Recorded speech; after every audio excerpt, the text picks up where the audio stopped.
Alrighty, says we're live. Yeah, okay, there's the live button. Hello, this is behind the scenes of AV Rant. This is our live recording session.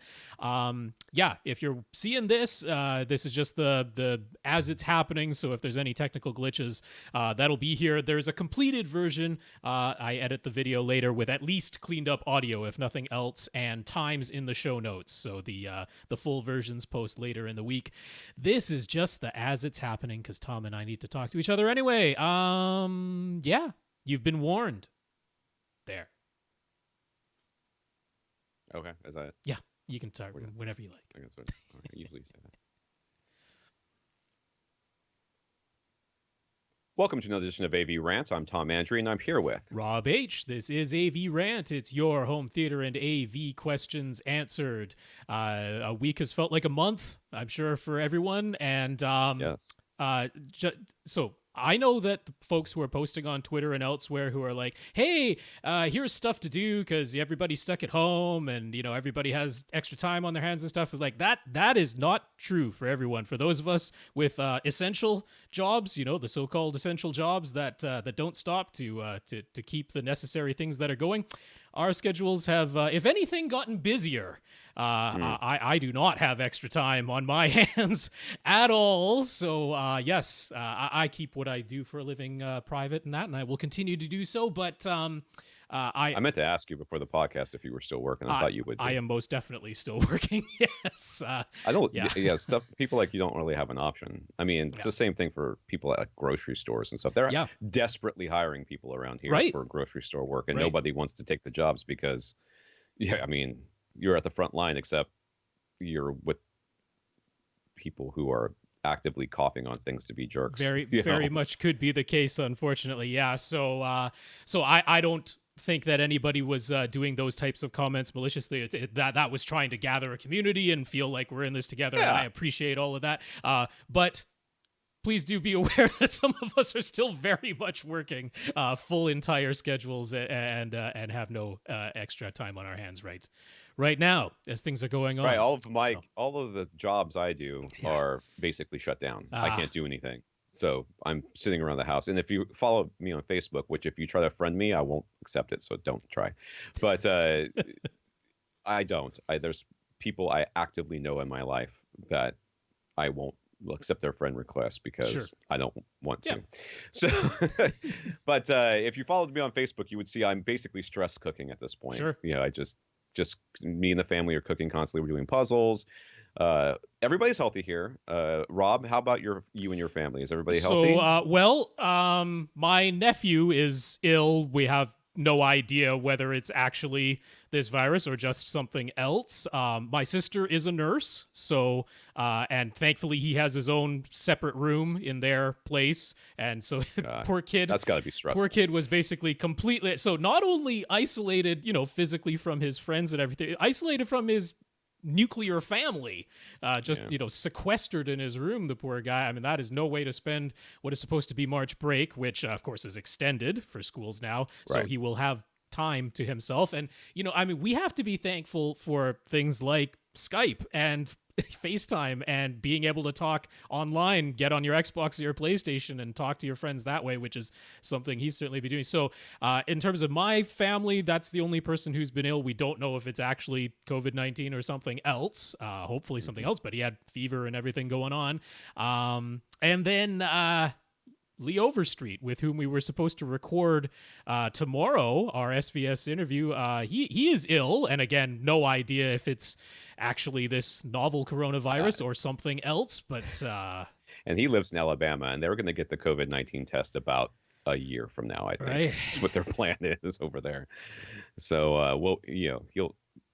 our thoughts and prayers go out to Lee and everybody who's affected by this virus. So we've gotten, and we'll talk about this a little bit later, we've gotten a lot of messages from people who are asking about the podcast and whether we'll keep going. My commitment at this point is as long as I'm healthy, as long as Rob's healthy, we're going to keep we're going to soldier on. Mm-hmm. We're going to continue to do this podcast and as much as we can help people out. A lot of people are stuck at home, but Amazon's still delivering, They and sure are. a lot of other places are still delivering. So this is the time to install those speakers you've wanted to install. These are the times to ask those questions. You want to put those wires in the wall that you've always wanted to, but never wanted to get up into your attic to do. This is the time. If you're healthy and please stay home. Mm-hmm. Stay home. I'm in my own neighborhood.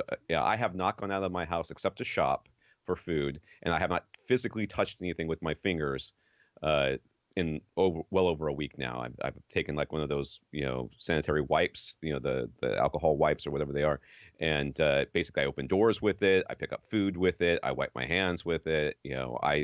I go to places where I can self checkout, and I don't have to have anybody else touch my food. I've got a family to worry about, and my kids haven't left the house except to exercise. We've been going on bike rides and stuff, but even then, I'm riding by people's houses. I'm seeing large groups of people in very close proximity in people's backyards, and I'm like, "What are you people doing?" I mean, what are you doing? The craziness of it is, so whatever the official numbers are in whatever country that you're living in, we all know for a fact that it's probably at least 10 times as many people have been exposed to it. Because, I mean, where most countries are not testing nearly as much as I would love everybody to be testing, but can't. There are reasons why we can't. But of course, most countries are testing only people who essentially need to be hospitalized, and we know that is somewhere in the range of 20% on the high end, 10% on the low end of people who need to be hospitalized. So let's assume that it's only about 10% of the people are getting tested. So if the numbers that are being quoted as confirmed cases are only about 10% of the cases, it means like 90% potentially of the cases that are out there were asymptomatic or mild enough that they were never hospitalized and tested, but existed. But still, even with that, we're talking tens of thousands of people out of millions, hundreds of millions in the case of the United States. So, I mean, statistically, it's still a very small number of people, but because we have no way of knowing, and because people are contagious for 2 weeks or more and could be asymptomatic the entire time, and how could they really be blamed for going out to the grocery store when they have no symptoms? You know, it's like, it's a freaky deaky world that no one really knows how to deal with. Right. And we're all dealing. So that's why I say we're going to continue this podcast as long as we can without interruption to you guys. And because I no longer can use as an excuse I need to go someplace and be somewhere, we're going through all the questions, as much as we can. Now, there are going to be interruptions. My children are in the house. My 10-year-old is at that age where everything is the end of the world. Every little argument, every little slight is a reason for a complete meltdown. Emotional so time, and my wife is working from home, so I have to keep one ear open to hear what's going on with those kids, and do all that. The upside is, not upside, but one of my big fears was that my foreign exchange student 2 weeks ago on last Sunday, came back from Hawaii on a plane. Yes. And I thought, oh God, once all this stuff hit, I was like, if she was going to get it, she was going to get it. And she came back sick. Right. Now, she didn't have a fever, but she was coughing. And I'm like, all the alarms are going off. But now it's been 2 weeks and none of us have shown any sort of symptoms of any kind. So I feel like that big hurdle for our family has passed. But, we're still in danger. Everybody's in danger. We don't know. Like Rob said, we don't know. So if you're feeling sick, stay inside. If you're not feeling sick, stay inside. Just stay inside. Let's get these home theaters like absolutely popping. Let's order some insulation from GIC. Let's get some wood delivered from Home Depot or something. Let's not touch anything with our hands, but let's build some room treatments. Let's put some wires on some walls.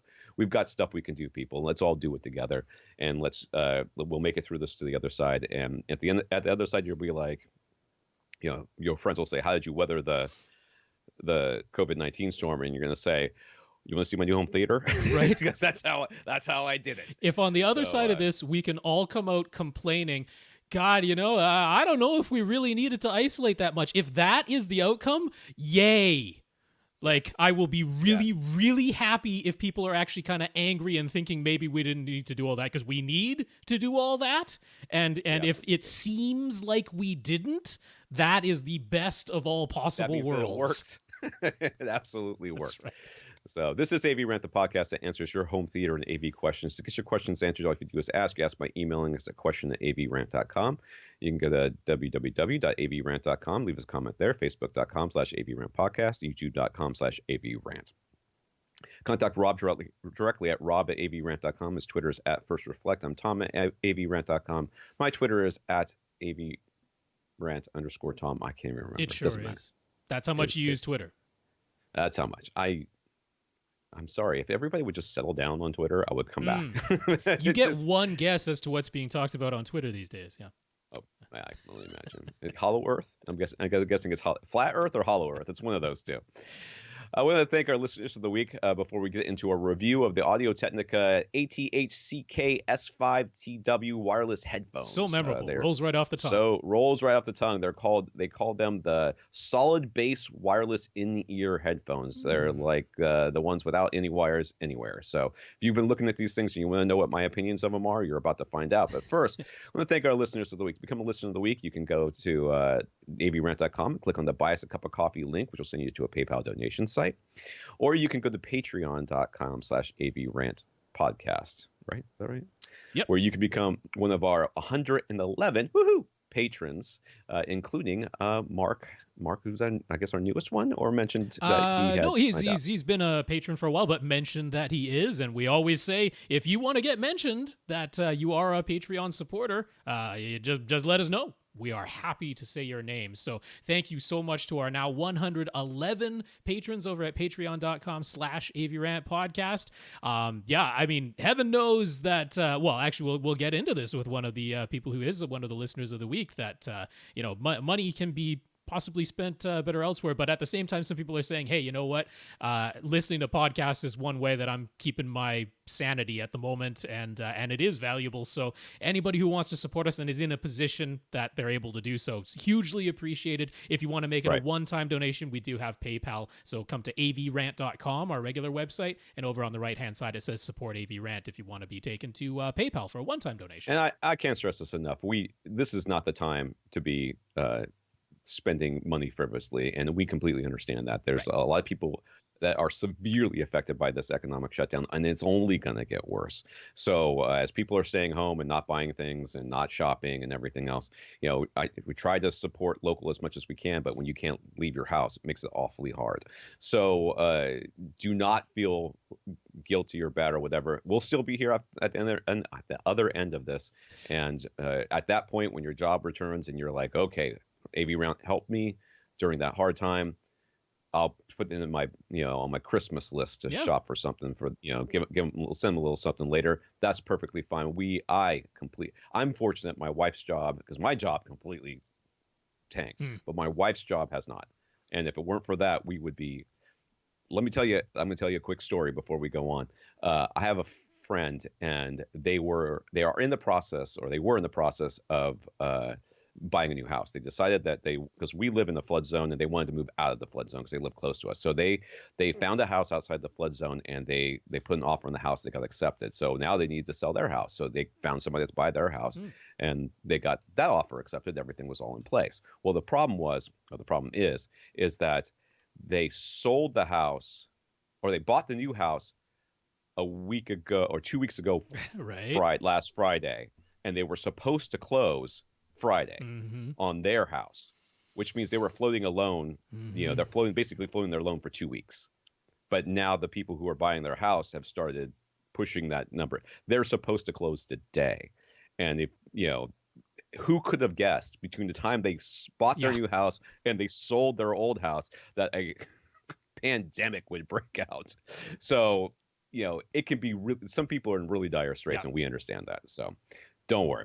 But if you can't support us financially, that's fine. If you figure out some way to support us, let us know what you did, and we will mention you. So Joe says a little while back, Joe described how his company was installing a theater for a senior's home, and he asked for our suggestions to keep the price down while delivering a great experience. He took all of our recommendations to heart, including focusing on clear vocals and nice uniform sound rather than the pie-in-the-sky Atmos configuration. I do remember this question.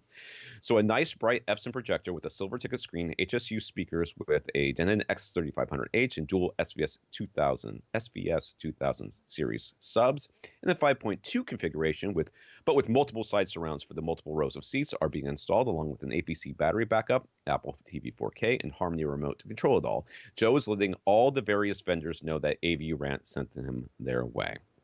So thank you, Joe. Thank you, Joe. I hope that's being put to good use while people are sitting far apart. That's what I hope right now. I think, what is it like? It's got to be like 4 seats between everybody, right? Yeah. It's at least. So Brian bought some SVS SoundPath isolation feet, and they completely eliminated the rattle he used to have in his room. He let SVS know via their live chat that we recommended them. He also emailed Gary directly. So thank you, Brian. Yeah, and thank you, Brian. And how cool is it that you can email the CEO of a company directly and probably get a reply? Gary replies to almost everybody to at least say thanks that he received it. So that's cool. Thanks, Brian. Ted sent Rob an Amazon gift card. So there you go. He absolutely did. That was after you said, more people should send Rob gift cards. So you have no one to blame but yourself, Tom. That's how that goes. I'm fine. I don't need an Amazon gift card. I'm fine. I would rather Rob be taken care of than me. So thank you, Ted. Is it George or Jorge? I don't know. I think it's Jorge. Yeah. Jorge thanks us for continuing to do the podcast during these crazy times. He finds it especially helpful now as we let him take his mind off of things for a while. It's going to be longer than 2 hours this week. So he was all set to send us a donation, but under the circumstances, he decided to donate those funds to his local charities instead. He considers that as being AVRant donating to help his local community. So he greatly appreciates the time and work we put into the podcast. I love that. Yes. Do that. That is A-okay by me. Yes, please. And thank you, Jorge. Yes. I mean, it's kind to, think of us and then be like, all things considered, I think my local community could maybe use these funds. And we're like, that makes all the sense in the world. Thank you very much. Other AV Rant listeners also expressed their gratitude for us continuing to do the podcast these days, including Ted, John, and Nathan. And so you guys are welcome. I believe there might have been others. Those were the names in email. I think people tweeted me similar things. So for everybody who's sending us kind messages, very much appreciated. And we're, as Tom said, we'll truck along here as best that we can for as long as we can. And all right, so let's do the review real quick. We're going to review the Audio Technica. I have to scroll back up. ATH-CKS5TW wireless headphones. Okay. Can you see this box, Rob? Tell me if you can see this box. Yeah, that's there. Okay, that's the box. I'll switch over to an image of it that I just pulled down from back to Tom. There we go. All right. So this is the headphones themselves. Now, first of all, I'm going to do the good, and then if you are sold on them, you should skip the bad because I've got some issues with these headphones. But these are they come in a little case, and it's the new thing where they magnetically snap into the case and they charge. So the headphones themselves are supposed to last up to 15 hours. The case is supposed to add another 30 to that, or maybe 45. That's really long. So these are fully wireless, like earbud without any wires attached to them, one per ear for people who aren't able to see the images. It just goes in like an ear plug would into your ears. So to get 15-hour battery life out of those is unusual. Normally it's 6 to 8 hours is kind of what most of that style of earphone promise for battery life. I did not test that exactly. I did not try to make them go the entire time, but they never died on me. First of all, they send them to me in bright blue, which is annoying, but I didn't tell them what color to send me in, and I don't really care. But the reason it was annoying is because I took them on the plane a while back before all this broke out, and it's the big danger of wireless headphones in my mind is that they are wireless and you drop one, you can't find it. Well, I dropped it on the ground in the plane and the freaking carpet was blue. I'm it went under the guy's seat next to me and I was like, oh, I can't find it. And I finally found it. I'm trying to crawl underneath his legs to get it. That's just me being stupid. But I almost never dropped them unless I was on that plane. I dropped them like 4 times on that plane for some reason. So they come with a little ring thingy that's supposed to go into your ear to, kind of keep it in place. And for maybe 3 or 4 sets of tips. If you are somebody who has problems with earbuds falling out or, ear, whatever, what do we call these? The in-ear monitors. So I've had I don't want to say hundreds, but I've had dozens of different pairs of earphones. This is literally the only pair of in-ear monitors that have not fallen out on the regular. Okay. Not only did they not fall out, but because of me not having a lot to do, I've been doing a lot of yard work. So I wore them like for hours and hours one day, and we were out back. I was doing the yard, and then the kids were raking up leaves and putting them in bags. And we have a recycle center where you take it down. You can take the stuff down to the recycle center, but you got to empty the bags, And so I was doing that, and I was literally jumping in and out of the back of the truck. I was going not off the back gate, but over the side and hitting the ground, and they were not dislodging even a little bit. So by far the best as far as staying in your ears that I've had. Now, I had to put the smallest tips on there, and getting the tips on and off, these are not tips that you're going to be like, I lost the tip of my earbuds. No. It was like a 15-minute process for me to get this thing on here. So make sure you got the right ones. But once you get them on there, you don't have to worry about them coming off. They once you pair them to your phone, had no problems. Once you pick one up and you put it in your ear, you can hear it. You say it power on, and then you put it in your ear, and you'll hear it say Bluetooth connected by the time you get it into your ear, and it works perfectly. In that respect, it actually had I had fewer problems with dropouts with these Bluetooth headphones than with any other Bluetooth headphones I've ever had. Longer distances through more walls than I've had before. So it's got it's Bluetooth version 5.0, and it supports aptX. I don't know what that is. AAC, SBC, I don't know, whatever other things are. And it's got A2D, I don't know, whatever. It does all the things. So that's most of the good. Okay. The case charges it, they stay in. And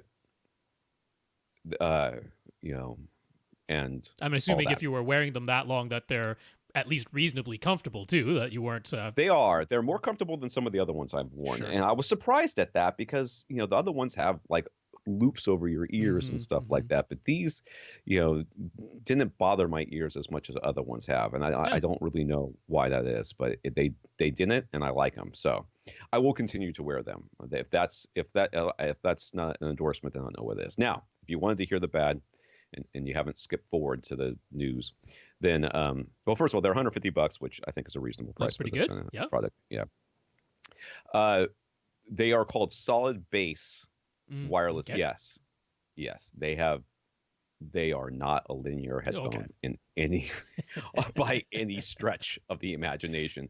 They are so ridiculously bass heavy that is annoying. Which is a lot of people want that, so that's going to be music to some people's ears. Ha ha ha pun. Yeah. But then for people who want very linear, accurate sound, all right, bass is tipped up. So what'll happen, at least what happened with me, is as I was listening, because I normally listen to Pandora, which doesn't sound that great anyways. After a song or two, you forget about it, and it's fine. It just sounds the way it sounds. But then you get a phone call, and you're like, I know you're supposed to be my wife, but what's wrong with your voice? It doesn't sound natural at all. I did have some issues with phone calls as well. It only happened once, but every time you got a call, it would it would kind of ring, and almost like it was like trying to connect to both of them at the same. Your phone was trying to connect to both of them at the same time, so it would like flick back and forth and be weird. But then it would lock in, and you could the call sounded pretty okay. But one time it wouldn't, just coming out of one side. Okay, I was like, what is going on with this? But I couldn't replicate it. Only did it the one time. So that was a little bit more of a negative. But really, for me, I was surprised. Pleasantly surprised at all the things I thought were going to be wrong with these things. I mean, I kind of assumed the sound quality was going to be crap, to be honest with you. But the linearity was going to be crap. Maybe that sound quality is a bad way of saying it. But all the things I thought were going to be wrong with these headphones, for the most part, they weren't. They weren't too heavy. They weren't uncomfortable. they were a comfortable, long-lasting, well-fitted pair of earphones, and I didn't expect that from something that didn't have a wire on it. So now these ones do not have active noise canceling, though, right? They do not. They do not. But okay. They are very sound. As far as sound isolation goes, I mean, you can't hear nothing. Right. I mean, I couldn't hear. Plug your ears. Yeah. And if you've ever do these things where you go in ear, there's like when you have the perfect fit. Mm-hmm. You know that you can tell the difference in like your outside sound, and then when it starts to loosen up on you a little bit, you can tell the difference, and you're like, okay, it's about to fall out. I need to adjust it. That was the thing that surprised me most about this, is that even when that happened, they wouldn't fall out. They literally never fell out of my ear, no matter how much yard work or jumping around or whatever I did. They never fell out, which has never been the case. There's headphones that I wear that I can't mow the lawn. This is walking behind a mower. I can't mow, the lawn for longer than 5 or 10 minutes without having to stick one back in my ear. Yeah. And these were just like solid as a rock. So, all right. Well, if you want something that's a little bit bass heavy, but other than that, very positive, then these. Okay, what was the name again here? ATHCKS 5TW from Audio-Technica. That's super memorable. Yeah, we'll have a link. All right. Let's get to the podcast now. In the news, Disney, Universal, and Warner Brothers have all made some of their movies that are currently in theaters available for $20 via various video on-demand services. I know Amazon Prime's doing it because I've seen them up there. Yep. These are rentals, not purchases, and Sony and Lionsgate announced titles that will do the same this week. Universal also announced that Trolls World Tour will hit video on demand day. What is video on demand day? No, video on demand, day and date. Day and date with the theatrical release on April 10th. Yeah, dude, movie theaters are getting crushed. Oh, yes. They are. It is not a good day to own a movie theater right now. But I mean, no sooner had we speculated about it last week than it basically got announced like right after we stopped recording. So let me ask you this. Can you pause these movies, or once they start you can pause them? Yeah, okay, that's about the only thing I care about. Most of them once you've said, okay, I'm renting this, most of them you have 48 hours to start watching it, and then usually either a 24 or 48 hour period in which you can watch it basically as many times as you want in that amount of time. Most of them are that way. Awesome. Some of them give you they limit you to 2 full views or something like that, but for the most part I want to see that new. Was it Pixar? The weird one? Onward. Onward. I want to see that. Yeah, which is one of the ones that is there. Yeah, and The Invisible Man's there too. That's right. That got good reviews. It did. That got pretty good reviews. I like scary stuff. It looks interesting. So yeah, $20. If you were by yourself, that might be more than what a movie ticket cost. But if you were so cheap going with a family, that's inexpensive. So cheap. I'm saving like $80 exactly minimum. Yeah, I mean, if you took your whole family to see Onward, which might have been a possibility, certainly a family-friendly movie, like it would have cost you more than $20. No question about that. So this can be a really good deal. The $5 day or whatever. Even if you go the $5 afternoon thingy, I'd still be paying for popcorn and everything else. It would still be like $50. I'm very curious. Once we're out of this and businesses are back open and theaters are back open, if this has been going on for some amount of time and the studios discover that, oh, you know what, we can make good money this way, I am very curious to see if day and date might stick or if the windows will just shrink even more. I mean, the windows of theatrical release versus when it's available at home in some fashion have just been getting shorter and shorter anyway. I suspect that once we come out the other side of all this, that window might be getting real small. Yeah. Sony streamed what was originally going to be their Game Developers Conference speech, which included details on the PlayStation 5 specs. In raw numbers, it's not quite as powerful as the Xbox Series X. It uses the same AMD CPU and GPU architecture, but the CPU is only 3.5 gigahertz multi-threaded versus 3.6 gigahertz for the Xbox, and its GPU claims 10.28 teraflops of computing power versus 12 for the Xbox. But those raw numbers don't tell the whole story. They never do. The PS5 uses fewer GPU compute units than the Xbox, but they're running at a higher clock speed. The Xbox is keeping their CPU and GPU speed constant while varying the power as necessary, while the PS5 is keeping the power constant and varying the clock speeds as necessary. Yeah. literally do not know what that means. There's different approaches, but we'll get into a bit more of it with the next section. All right, there's a lot of words here. Yeah. PS5's whole design is more like a consumer electronics device, while the Xbox is more like a PC. A huge focus on the PS5 is consistency no matter what the environment, and also moving data around inside the machine as quickly as possible. To that end, the PS5 is using a PCIe 4.0 base memory, which is about twice as fast as the 3.0 base memory in the Xbox. And instead of proprietary memory expansion cards, the PS5 will let you install an off-the-shelf 4.0 SSD, although it needs to be a Sony certified model. Yes. So not Sony made, though. So in the case of the Xbox, they had the little expansion cards, 1 terabyte expansion cards, but they're a proprietary format. Only the ones from Xbox will work. Whereas with Sony, as long as it's Sony certified, you'll be able to buy off the shelf, and it's about twice the speed. So what's interesting here is that Sony's approach is like, this is going to go in entertainment cabinets. We don't know what the heat is going to be like. So they design their machine to always draw the same amount of power all the time. Right. And as far as thermals go, as far as what needs to be using the power when, it's like, here's your pool of power. It's always there.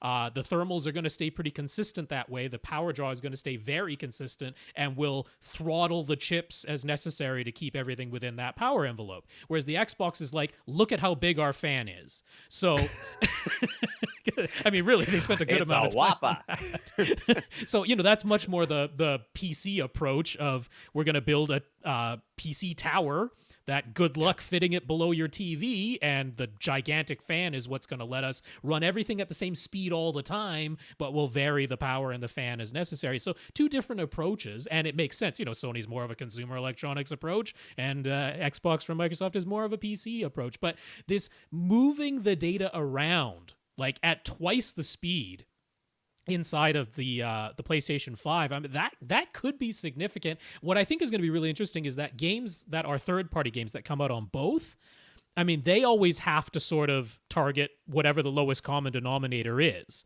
Right. So they're going to be targeting the slightly lower teraflops and slightly slower CPU of the PlayStation 5. I'm sure of it, because obviously the Xbox can do those things, but they'll have to target the slower memory speed of the Xbox, whereas games that are specifically made for the PlayStation 5 can take advantage of this being it. Like, they can fill the entire RAM in 2 seconds.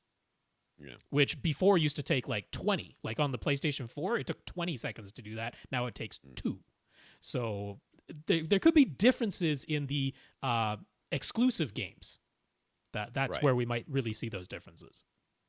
So Sony also spent quite a lot of time talking about audio, unlike Xbox, which said, "What? Audio? Oh, do we do that? Did we put an audio output jack? We got HDMI. We have a headphone. We have a headphone jack. Don't we have a headphone? No, they don't have a headphone jack. They got an HDMI. I know port. That's all they've got. They announced their Tempest audio engine, which is Sony's own object-based audio format. They want to deliver ways of turning a head-related transfer function, tuning a head-related transfer function for the player. So they are focusing on headphone and stereo speaker playback first, with hopes to expand to full surround sound systems later. They specifically said they are not using Dolby Atmos because not everybody has access to it. Oh, but everybody will have access to their stupid thing. Whatever, well, that's fine. I mean, you'll have stereo speakers of some kind. Yeah. So this was a little bit interesting. I mean, it was kind of funny because Mark Cerny, who was delivering all of this speech, he's got this very soft-spoken voice, so people were like, "Hey, this is ASMR." But I had to look up what that was the other day. Yeah. I have fallen asleep when Twitch was on. Right. And then woken up to ASMR and going, "What am I hearing right now?" It was amazing in my home theater, but it was very creepy. But he was basically saying, he's like, well, before, when we were allowed to travel around, he's like, he used to travel to hundreds of developers every year, and he's like, yeah, none of them even talked about audio. So this is something Sony wants to do. And yeah, I mean, it was interesting talking about head-related transfer function of that. And they put up a graph of like where his is compared to what sort of like the default is, and saying like what they're probably going to do is kind of have like multiple choice, where they'll actually play tones to you. and they'll give you some instruction of like, click on it when it sounds like it's most, all the way to the left, and then most all the way to the right, and then perfectly in the middle, and then in front of you, behind you, so that they can basically, they'll have like a multiple choice amount of head-related transfer functions built in, and through this sort of multiple choice audio quiz, you'll be able to select the one that's closest to your own ears to give you the best effect. But of course, that's going to work best in headphones. So a little bit interesting that this is the approach that they're taking to it. But you got to remember that Sony has also said they will have a PlayStation VR version 2 that'll go along with the PlayStation 5, whereas Xbox has no plans for virtual reality. So we'll just stick with Oculus, I'm sure, right? I don't know. I mean, that's Facebook, not Microsoft. So. Oh, that's right. I forgot about that. In any case, PlayStation 5 looks like it's going to be an interesting machine. And I mean, not so different in specs that I think there'll be massive differences between Xbox and PlayStation, but varying approaches in how they're doing things. All right, comments here. Alan wanted to share his experience with using the Amazon Fire TV Recast, which is $280 as his over-the-air DVR. He's been long been a cord cutter, and he's tried many over-the-air DVRs, and mostly from Channel Master, which is the main producer of these things. He's heard us recommend a network DVR solution using HD Home Run, but he's never heard us mention the Amazon Fire TV Recast. I have never heard of the That is a case where it's not that you missed it. We have not talked about the Amazon Fire TV Recast. It's a similar idea. You plug your over-the-air antenna into the Recast, and then the Recast sits on your network. It doesn't connect to any TV. It has a 1 terabyte. It doesn't connect directly to any TV. It has a 1 terabyte hard drive built in, but you can expand the storage with the USB hard drive. You use your Fire TV devices or the Fire TV app to actually watch. It can record 4 shows at once, but strangely, it can only stream to 2 Fire TV devices at once. He's had a few glitches, and using it on the mobile app looks a bit blurry, but other than that, he highly recommends it. There's no monthly subscription fee, and the guide looks good and has been accurate going out 2 weeks in his experience. It's easier to set up and more intuitive to use, in his opinion, I guess, than the Channel Master. Oh, yeah, or the HD Home Run. Yeah. So for over-the-air TV users, he thinks it's well worth a look. Okay. That's good. Yeah. Cool. So, I mean, it's all in the Amazon thing. If you want to watch it, you'll need an Amazon Fire TV, like an Amazon Fire TV Stick or an Amazon Fire TV Cube or Amazon Fire TV 4K. I think there's one of those. I don't know, whatever it is. You'll need one of those plugged into each TV that you want to watch. This is a network tuner that just sits on your network. It doesn't have an HDMI output of its own, the Recast itself. But this is the thing that sits on your network, connects to the antenna, records the shows for you, and and then you can watch it anywhere that you can access your network. Ted knows we've mentioned the room mode calculator a number of times. We want to make sure everyone is aware of the rest of the AM Acoustics website. I don't know if it's AM Acoustics or AM Acoustics.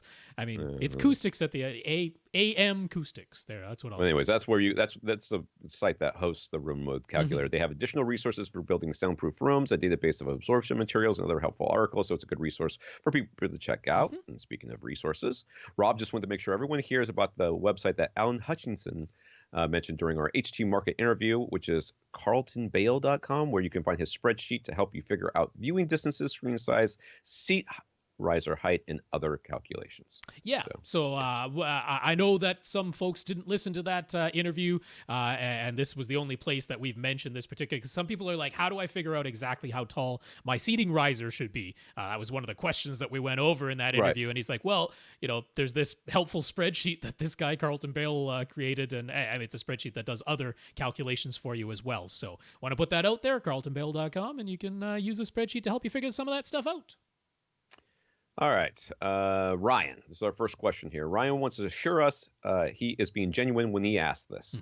Dude, there's nothing you can say after this that you would have to have assured me. So anyways, he just made some DIY bass traps and absorption panels using rock wool insulation. Someone told him that having exposed insulation that isn't behind drywall is unsafe. This is a common thing people say. They are wrong. And after Ryan did some Googling, he got a bit scared when he saw mentions of formaldehyde and carcinogens. Should he be freaking out, or can we put his mind at ease? Yeah, there is 100%. Not only is it 100% safe, if you keep reading, like if you get past all the scaremongering, there's almost always towards the end of those threads that you'll find on all these forums some installer that's like, I've been installing this stuff for 30 years. There's nothing wrong with it. What are you people talking about? It is 100% safe. 100%. Yeah, I mean, even if we just go by Wikipedia's article, which has a whole section dedicated to safety of rock wool or mineral wool, as it's sometimes called. Yeah, I mean, no carcinogenic properties. That was one of the big reasons why it became more popular. The fibers that it's made of are quite large, like, speaking of what fibers can be. So even if you do inhale them or swallow them or whatever, your body will just excrete them. They're not the type of thing that it's actually going to mess with your ability to breathe or your ability to digest or something like that. It can be an irritant. If you're cutting it, there are dust. It definitely irritates me. That's for sure. I got to be really careful with that. So it can be a skin irritant. You wouldn't want to get it into your eyes.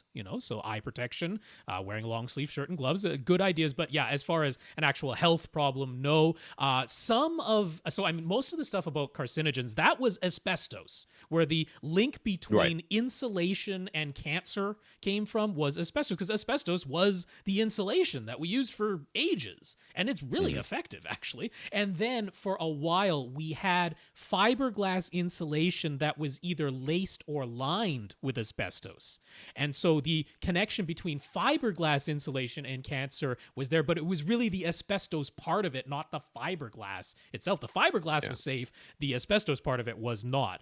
Ever since go ahead. Yeah, ever since the 1970s, we have not been using asbestos. There is, in the Wikipedia article about rock wool, there is a commercial, industrial furnace version of rock wool that is for 1,000 degrees Celsius types of things, that is kind of close to asbestos and can have some health concerns. That's not what you're using for your DIY acoustic panels. You're not purchasing that at Home Depot.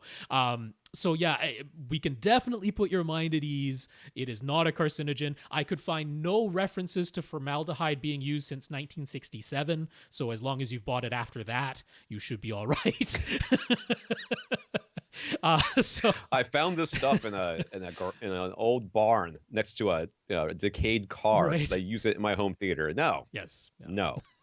We can say don't use that stuff. But I don't blame Ryan at all, because there's so much misinformation out there. So many people have said this. Yes. And even I've even said, if you look at my DIY absorption panels for the Less Than Handyman article on Audioholics, my first round of doing these, I lined the back of them with cotton batting. And I did that simply because everybody was saying, there was so much information about that. I was like, if you're really worried about it, you can use this stuff. It should be fine. And I did it the first time. And after that, I was like, oh, it's too much pain. It doesn't do anything. But yeah, I mean, it's too much. GIC, this is all they use. This and fiberglass, Acoustimac, this is all every company that has insulation-based panels, it's rock wool or fiberglass insulation that they're using, and it's absolutely fine. So to hold in the insulation on the back of his panels, he used screen door material and a thin layer of batting so he can easily blow air through. Does it matter what materials go on the back of his DIY panel? Let me tell you what's on the back of my DIY panels. Nothing. I mean, it is raw insulation back there because I made them tight so that the insulation fits within the frame, and it's done snugly. So it is snugged in there, and that's it. I mean, I think it makes sense to have, at least snug, or even just little corner pieces, like little corner bracelet, it can't literally fall out the back of just a square frame. But I mean, that could literally be a couple of pieces of wire just going across the back, and just so there's something there that it doesn't fall out the back. Yeah, as long as it's acoustically transparent, I got zero problem with whatever you use back there. And screen door material, that's kind of an interesting one. I don't think I've seen that before, but no reason why it wouldn't work. Totally fine. I just got an email that says that the 2020 Olympics was rescheduled. Yep. It's going to be rescheduled. So officially now, though, Is that's what's going on? It's official. Oh, okay. Yeah. Later than 2020, but before summer 2021 is what it said. Well, in the email. We'll see. We'll see. Yeah. So on a different topic, he has an Epson 5050 UB. When watching HDR, he typically sets the lamp to its middle setting, but by default, it would go into high lamp mode. Should he leave that lamp on high with its higher fan noise, or is using the medium lamp mode okay? This is a Rob question. It is definitely okay. I will tell you that by default, right? So it is tone mapping content that comes in. Right.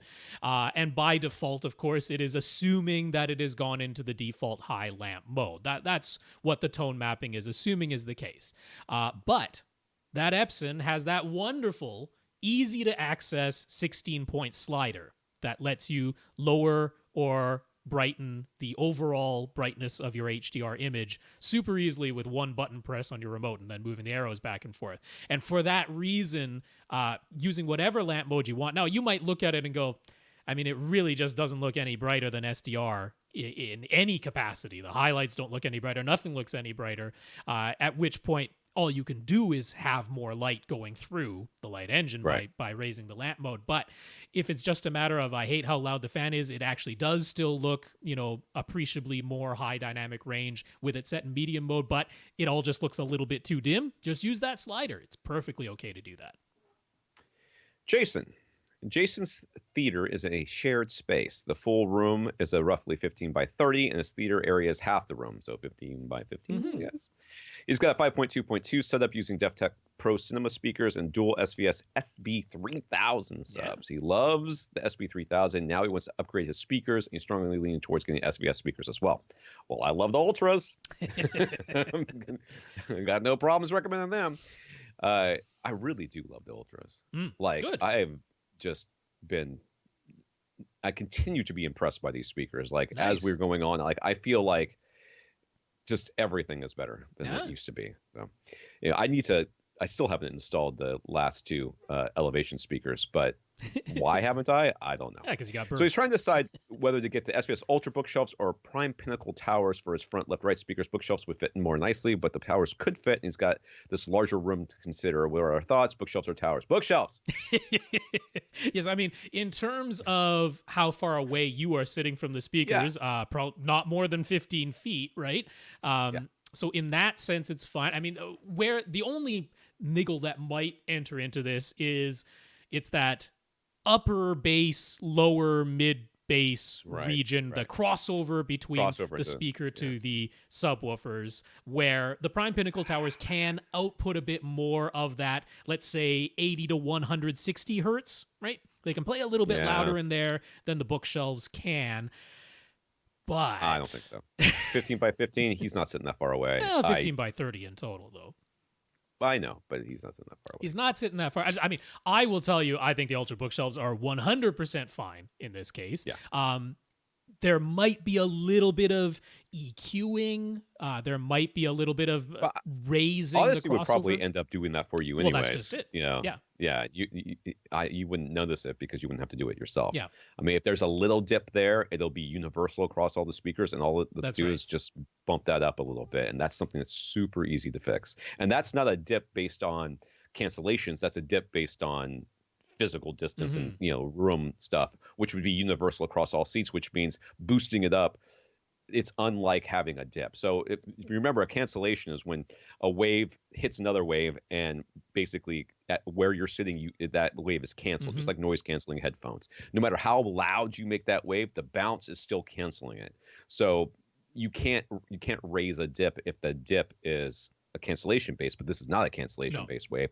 It's a physical distance. The speaker needs to be a little bit louder, and then speakers can totally handle it. Yeah. So yeah, I don't see this being an issue at all. I would totally go with not in this scenario. When you say the bookshelves will fit more easily, then that is the way to go in this scenario. I don't know. Maybe his home theater area is 7.5 feet wide and 30 feet long, and he's sitting 30 feet away. Then I'll change my answer. Then it's really, if you're it would be a very strange way to divide a room. Skinny but little. If you decide it just got this hallway. One side is a pool table, a foosball table, another pool table, and the other side is a home theater. All I know is that 15 by 30 was divided in half.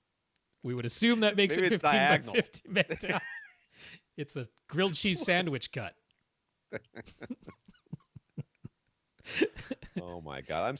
I'm just sitting here thinking about poor Lee being at home and being sick, and then we're here laughing on the podcast. I feel for all you people, if you're sick, I'm so sorry that you're feeling ill, and I hope you have a great recovery, and I hope that if you laugh, it doesn't cause you too much respiratory distress. That's right. But we're trying to soldier on here. Here we go.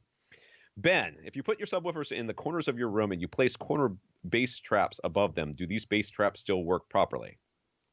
Yes. Yes, they do. I mean, the bass doesn't. Remember, the subs and the room are one thing. Mm-hmm. I know it doesn't. I know it's three things in your mind, but to the bass and to what you're hearing and what's happening in your room, they are one thing. So, yeah, no matter where you put the trap, I mean, not no matter, but the traps are becoming part of the room, which becomes part of the bass creating structure, which is also encompasses the two subwoofers that are in there. So yeah, if you imagine yes, that, like, picture just one of your subs sitting there and it starts to make sound and there's like a sphere of sound that comes out of that thing, and the leading edge of that sphere went all the way to the other side of your room and came all the way back, perhaps twice, before the subwoofer has even finished making that note once. That's the type of thing that's going on here. So, and that includes going up and going down, and it's a sphere coming out. So it basically doesn't matter where you put a bass trap in the room. It is going to be absorbing some of that sound wave energy. The reason that we typically put bass traps in corners is simply because we can cover more surface area in a corner by straddling a corner. That's really, it's not that bass traps have to go in corners. It's just that's where they're most efficient because they cover the most surface area. Would you like a foot thick panel, on your wall, or 18-inch thick panel on your wall? You don't. That's why we put them in corners, because but you could, and it would work just as well. It would. So that's the only reason we do it. And that kind of answers all the rest of his questions, but we'll go through them anyways. What if you can't make your corner traps, bass traps, symmetrical? Like, what if one corner can go floor to ceiling and the other corner can only go from halfway up to the ceiling? Or what if you could do three corners but not four? Or what happens? Well, again, it's all part of the same thing. So, the fact that it's, that it doesn't visually look right to you doesn't really matter to the bass, because the bass is in the entire room. Yeah. It's bouncing, like Rob says, a sphere. If you think of like, explosions in space that they show now, it's always like, and the thing goes out, and so it's then bouncing off a room and into it. By the time you hear it, it's already hit every surface in there.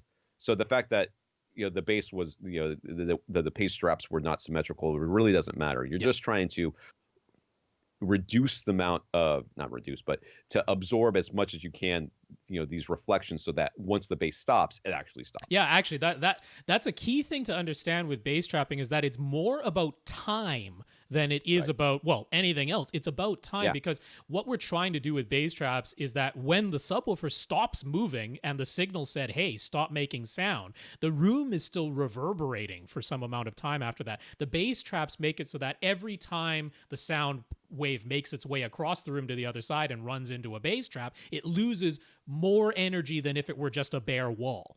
That's all we're really doing here. And that means that every time it gets across the room, it gets weaker and weaker and weaker. It would anyway, but even more so now that it's running into insulation and getting turned into heat. Yeah. Right. And those cancellation waves and the waves that hit each other and then actually boost their volumes, that's what we're trying.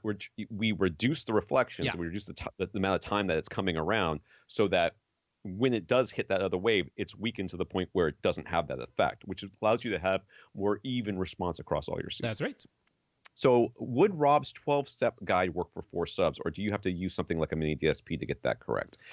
So if, just as a quick reminder, Rob's guide is for 2 subs that are they're not placed symmetrically or mirrored in a rectangular room. So if you've got a non-rectangular room or subs that are not placed mirrored to each other across the room, and you want to try to get as even response as possible, he has you take one of the subs and adjust the phase and play sweeps and sit in different seats and do a bunch of stuff in order to do that. Can that work for 4 subs? And no, it really doesn't. No. In all practical terms, no. If you were a computer, maybe, but you are not.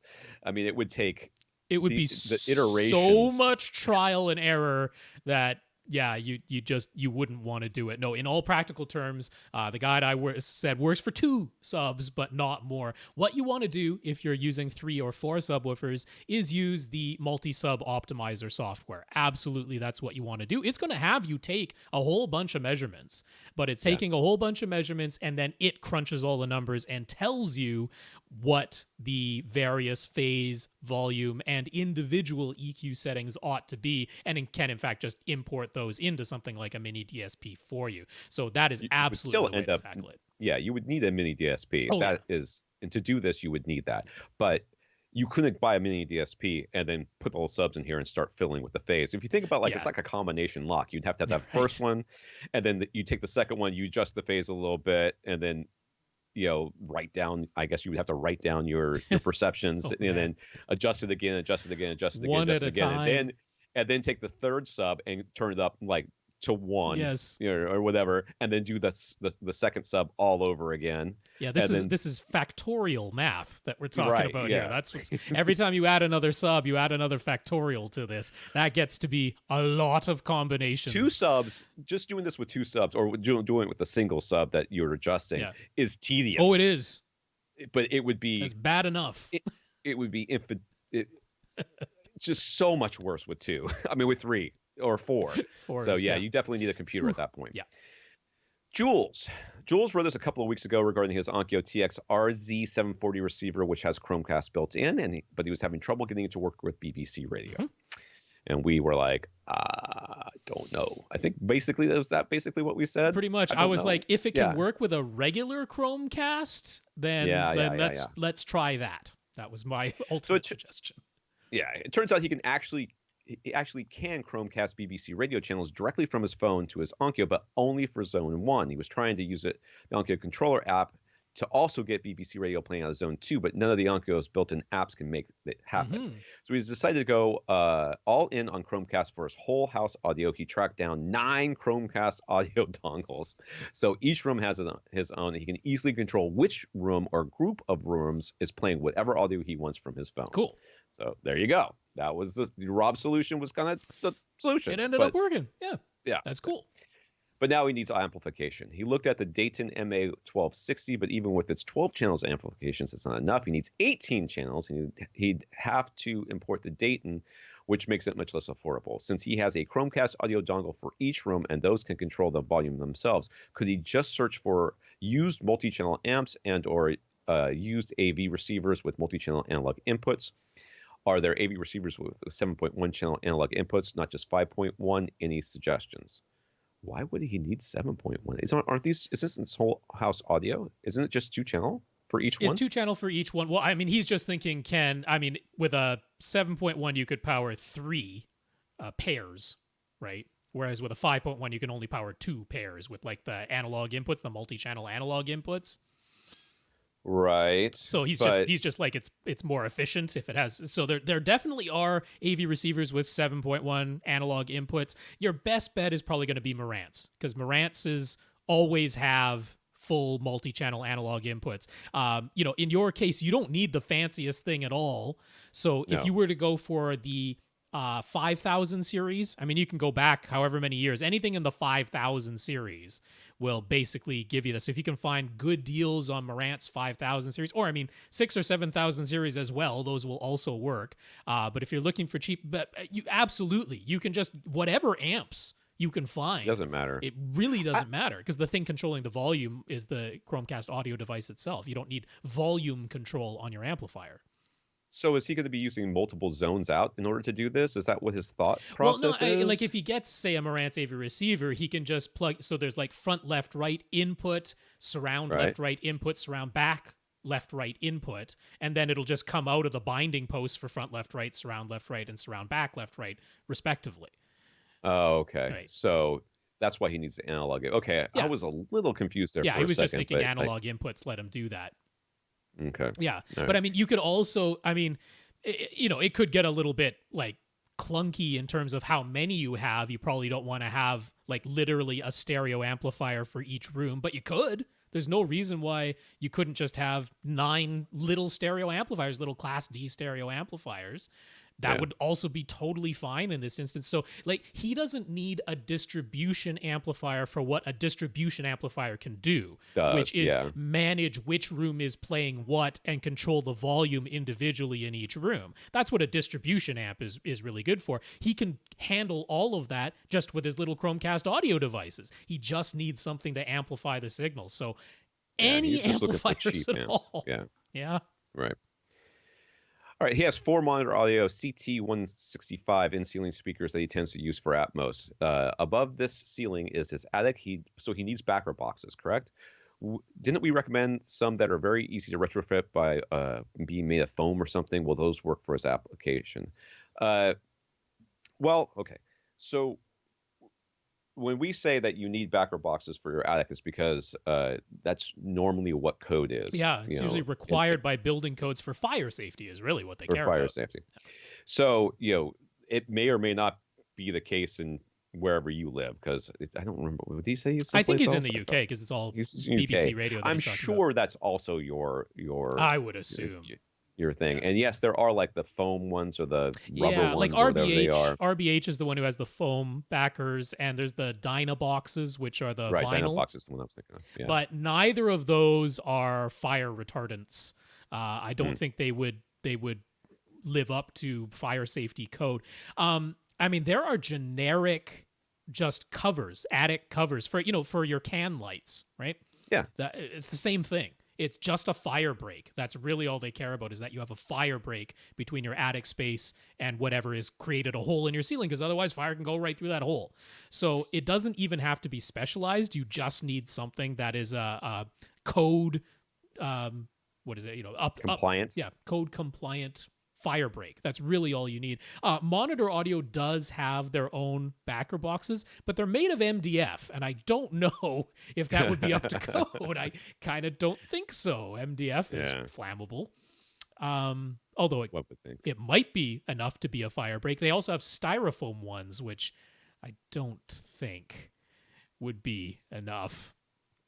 Those are for putting in exterior concrete walls, they say, so it acts as like an insulation break. It's a thermal break, but not a fire break. Yeah, not that thermal. So I actually think your best bet, I mean, you might want to just talk to an installer about this.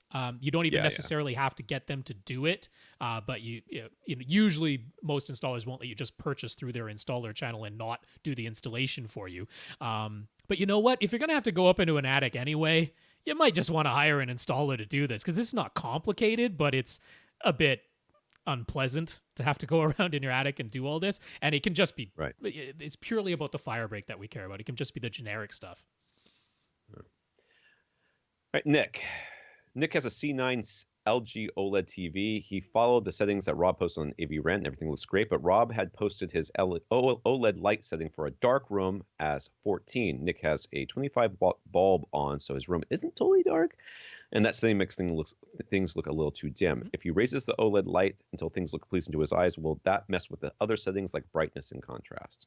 And thankfully, the answer is no. You can go ahead and turn up that OLED light setting basically as you please. Turn it up to taste. I will say, if you can at all avoid going over 40, because 40 is when the automatic brightness limiter starts to come in and we start to mildly worry about image retention or burn-in or something like that. If you keep it below 40, the automatic brightness limiter doesn't even kick in, and image retention and burn-in are almost impossible to happen. But there's a lot of range between 14 and 40, so it should be all right. All right, Nick wanted to be certain that he could send the highest bandwidth HDMI signal from his Apple TV 4K, so he bought some of the Monoprice Dynamic View Active 8K HDMI cables that say they can pass 48 gigabits per second. They are not certified. We don't have Ultra HDMI Premium certified just yet, but that's the claim they're making. These work fine going from his Apple TV 4K to his Denon and from his Denon to his OLED. But after making the HDMI cable switch, if he plugs his modified region-free Oppo Blu-ray player into his Denon, it doesn't seem to like the new cable that is going from his Denon to his OLED. The screen is all tinted purple. Mm-hmm. He is still using his old HDMI cable to connect the Oppo, and if he plugs that directly into his OLED, it looks totally fine. His OLED and his Denon both have eARC, so he thought he should still be able to get full lossless audio, but he was having difficulty getting that to work. He'd rather be able to plug all of his sources into his Denon and only have to use a single input on his OLED. He previously ran into this purple tint problem before when he was using an HDMI switch with his old Mitsubishi TV, so it seems like his Oppo is the odd component, but that works just fine when it's plugged into a TV directly. So can we think of any solution? Sounds like that cable, maybe?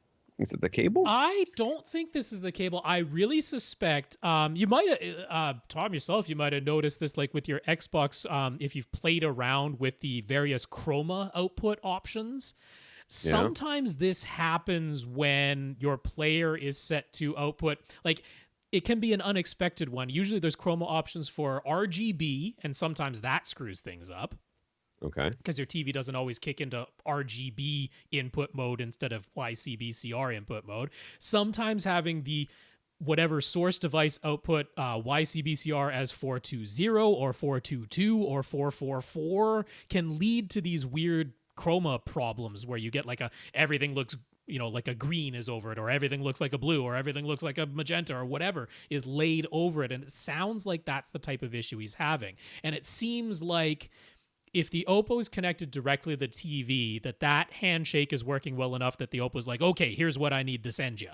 But if it's got some device in between, and that device is like the Denon, where it's saying, well, here's everything I can accept.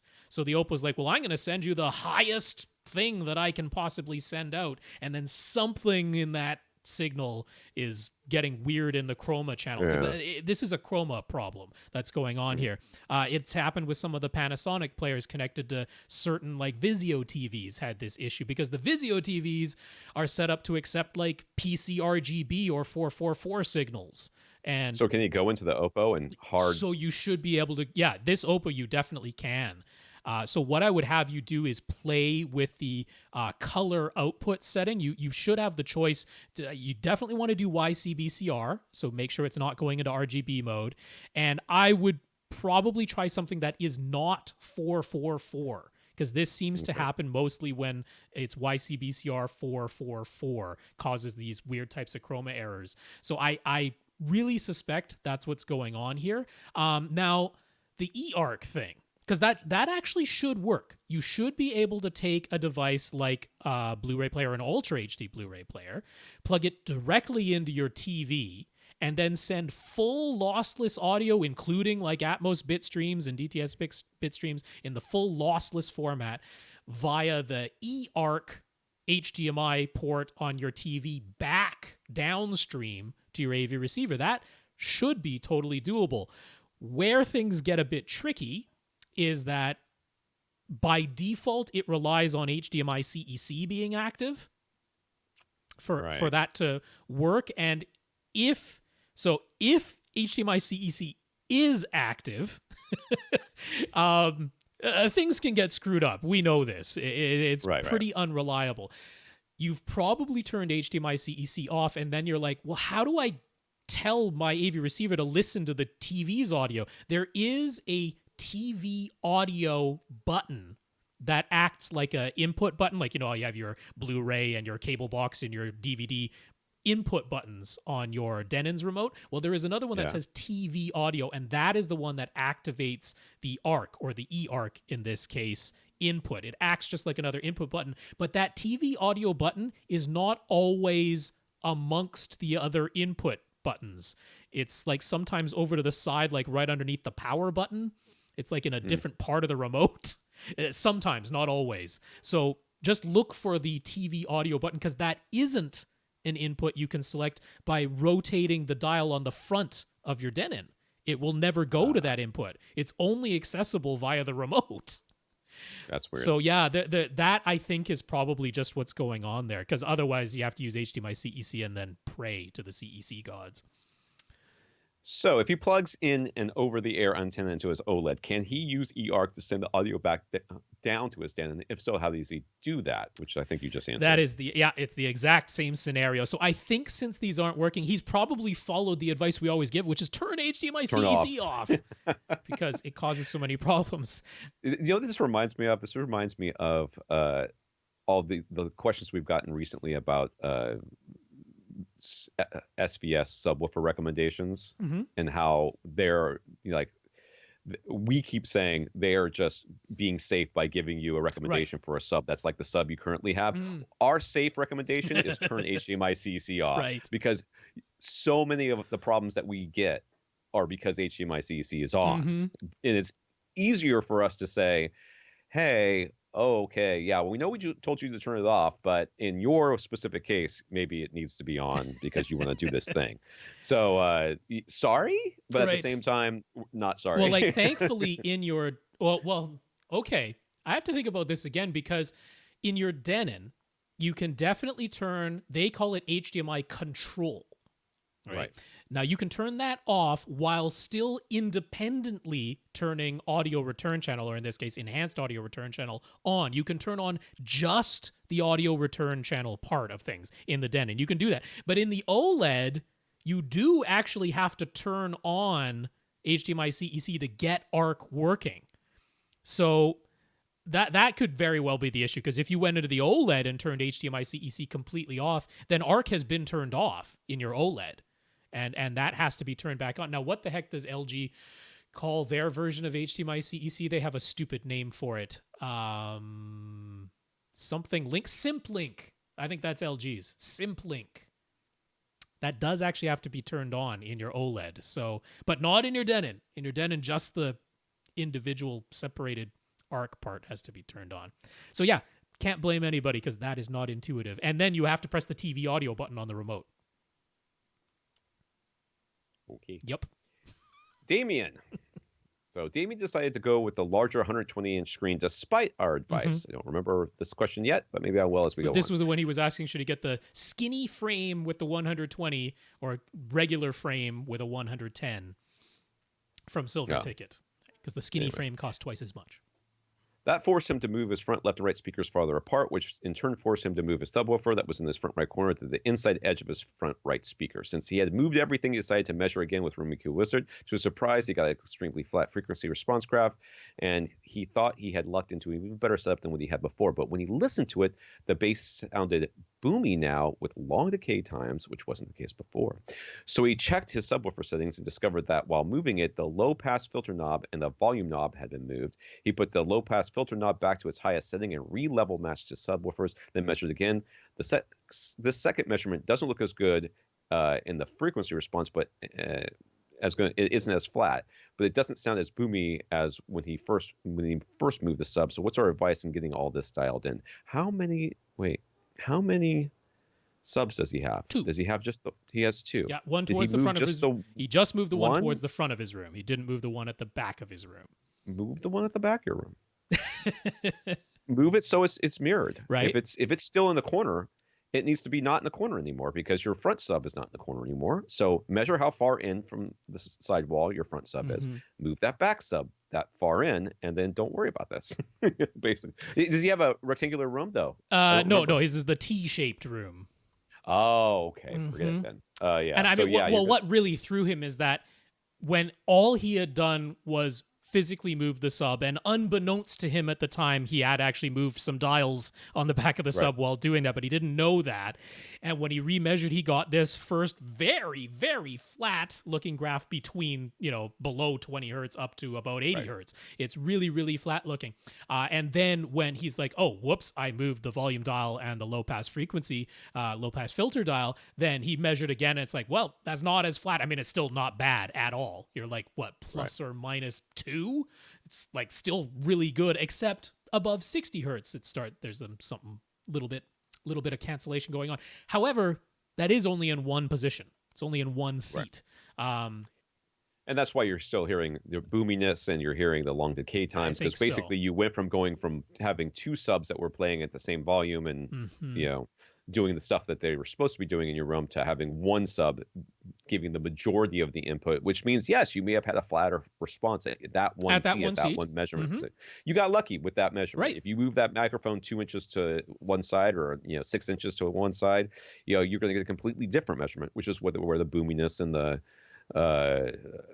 long decay times is coming from. When you put the 2 subs together, then they start canceling each other out or adding to each other, and then we can start you can start working with your room and Rob's little guide thing to try to even stuff out. Like, interestingly, if we look at the waterfall graphs that have generated, and for anyone who's wondered what are these waterfall graphs we talk about, come over to YouTube and have a look at this picture, because I'm showing a waterfall graph on screen right now. But now this was the first one. This is he had moved the sub but had accidentally moved the dials and has this very flat looking frequency response. But I'm showing this measuring up to 500 milliseconds, and there's still plenty of sound going on half a second later after the initial tone.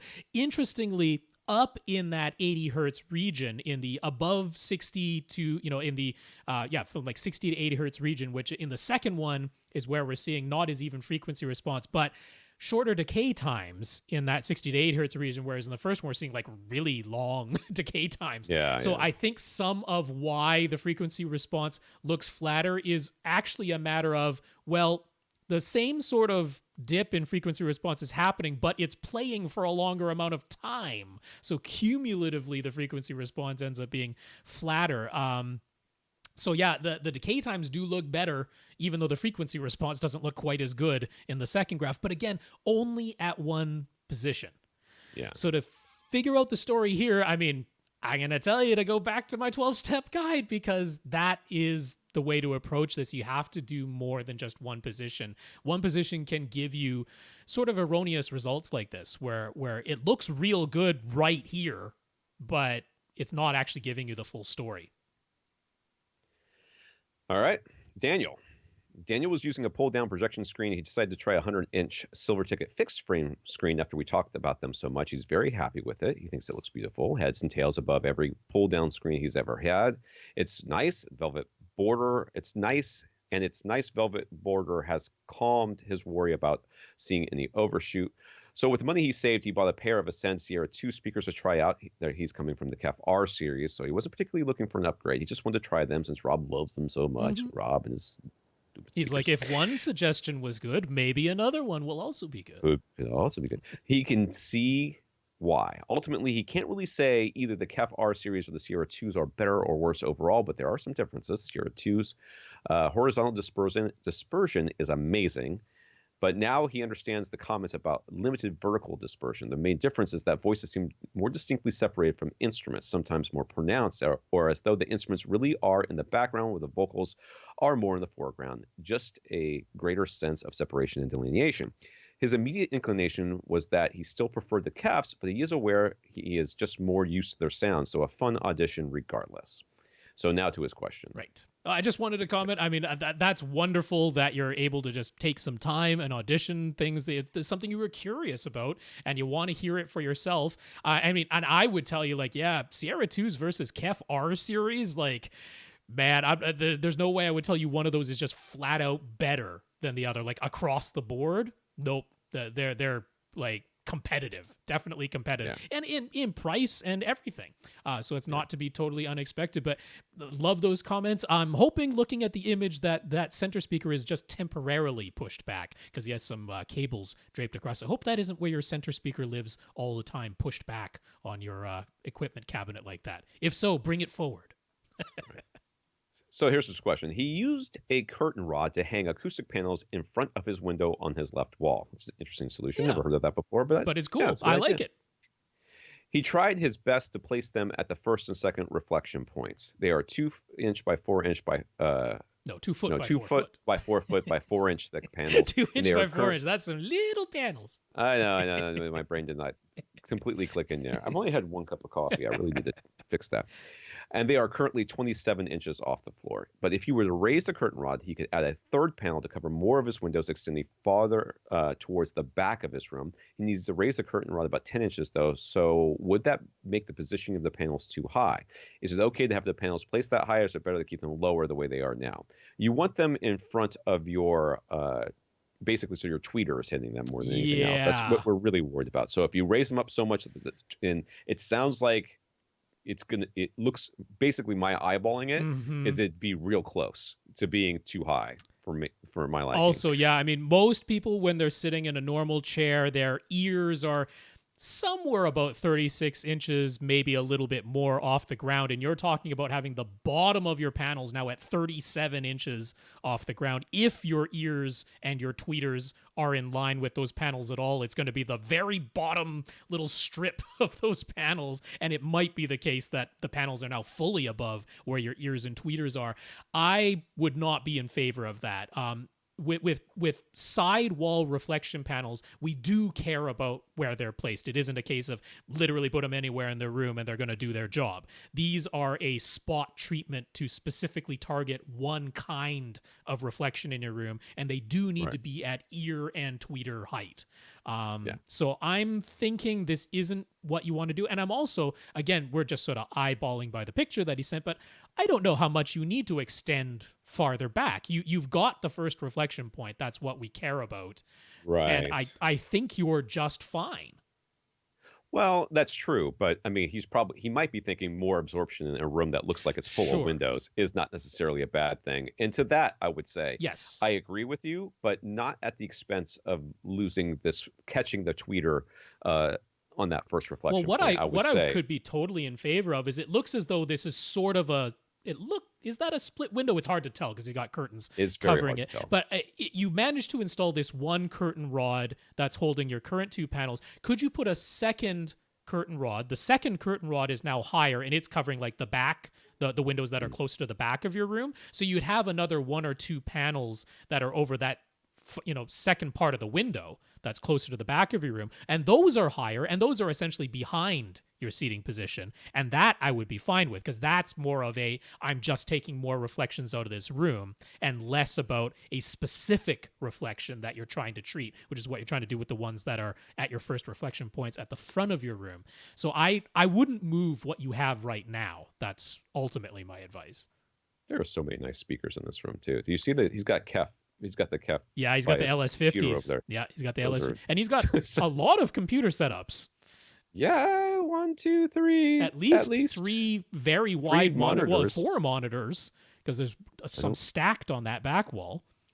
Oh, is that stacked? He's got a stack of at least 2 monitors on the back wall, and then 2 ultra-wide monitors. Go to avrant.com to see the pictures. There's a lot going on in here. We'll have a link to them.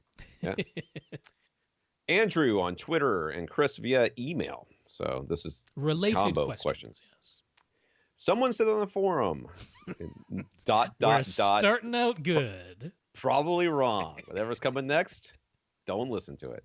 That you should match the Odyssey Dynamic EQ reference level offset setting to your typical listening level. For example, this forum poster claims that most people don't listen with the master volume dial at 0 dB, full reference volume. Therefore, if you typically listen with the master volume at -10 or -15, then you should set the reference level, the Odyssey reference level offset to match. They claim dynamic EQ will exaggerate your bass too much otherwise. Is any of this true?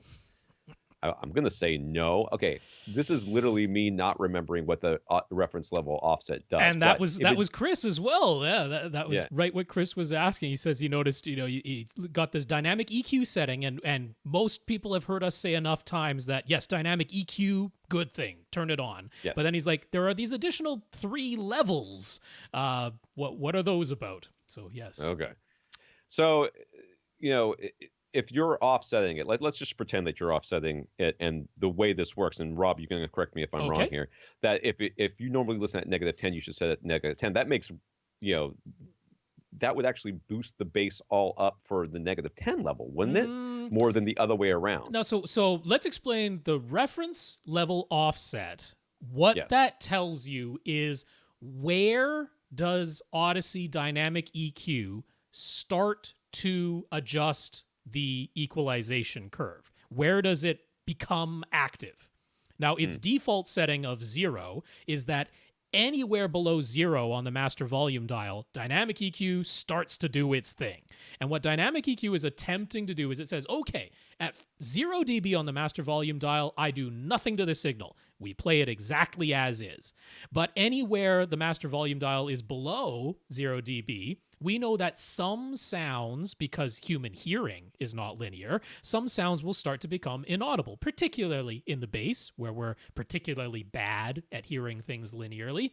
So if you've turned it down to -5, we know that some sounds that were supposed to be audible when you were at full reference volume could literally be inaudible now.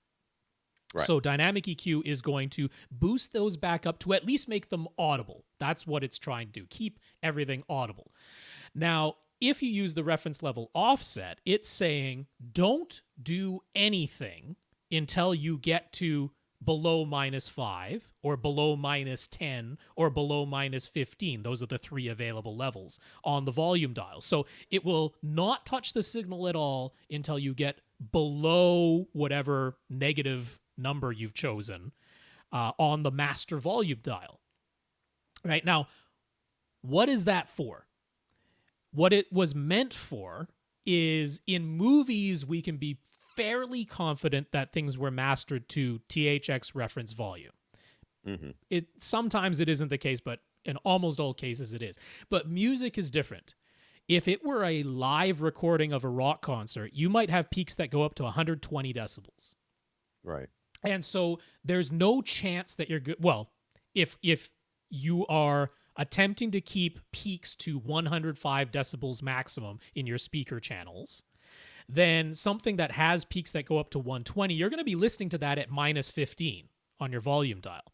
So reference level offset is there to say if your content goes higher than 105 decibels in your speaker channels, and therefore you're turning the master volume down to compensate, then we're not going to start changing the frequency response until we get below that master volume setting, right? It's saying you had to turn it down to -15 so that this 120 decibel peak is now 105, but everything is still audible. I haven't had to do anything yet.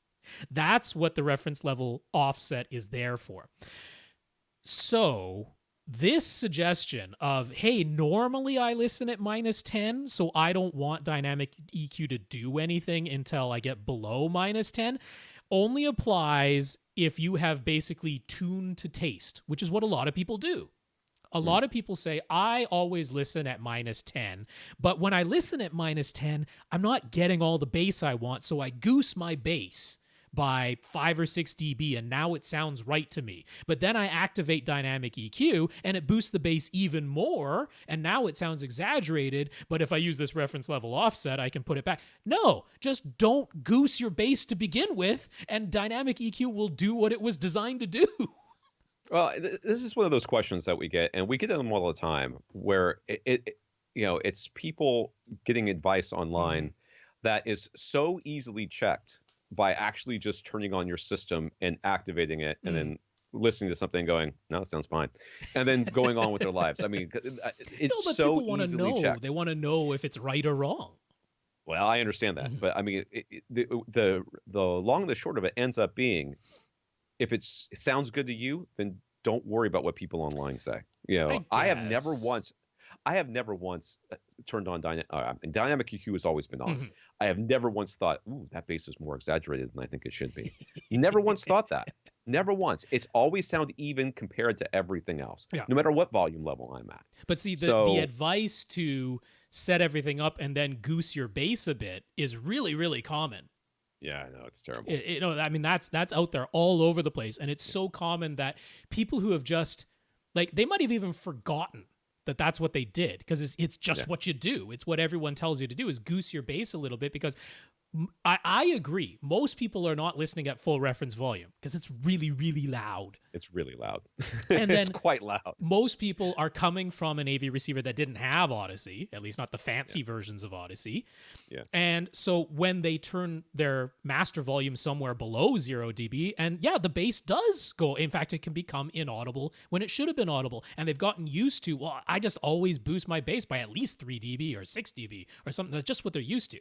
Then they get a Denon and Marantz that has Odyssey, and they turn on this dynamic EQ feature they've heard about, and they go, whoa, it's way too loud.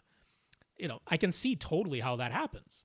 Well, it's kind of like when we used to have those those slider EQs Mm-hmm. back when I was a kid, and everybody made them into a smile. Yeah.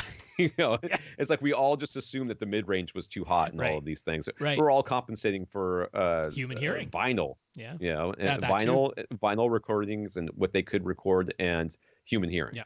So at some point you're like, you got to question why you're doing a thing. Yeah.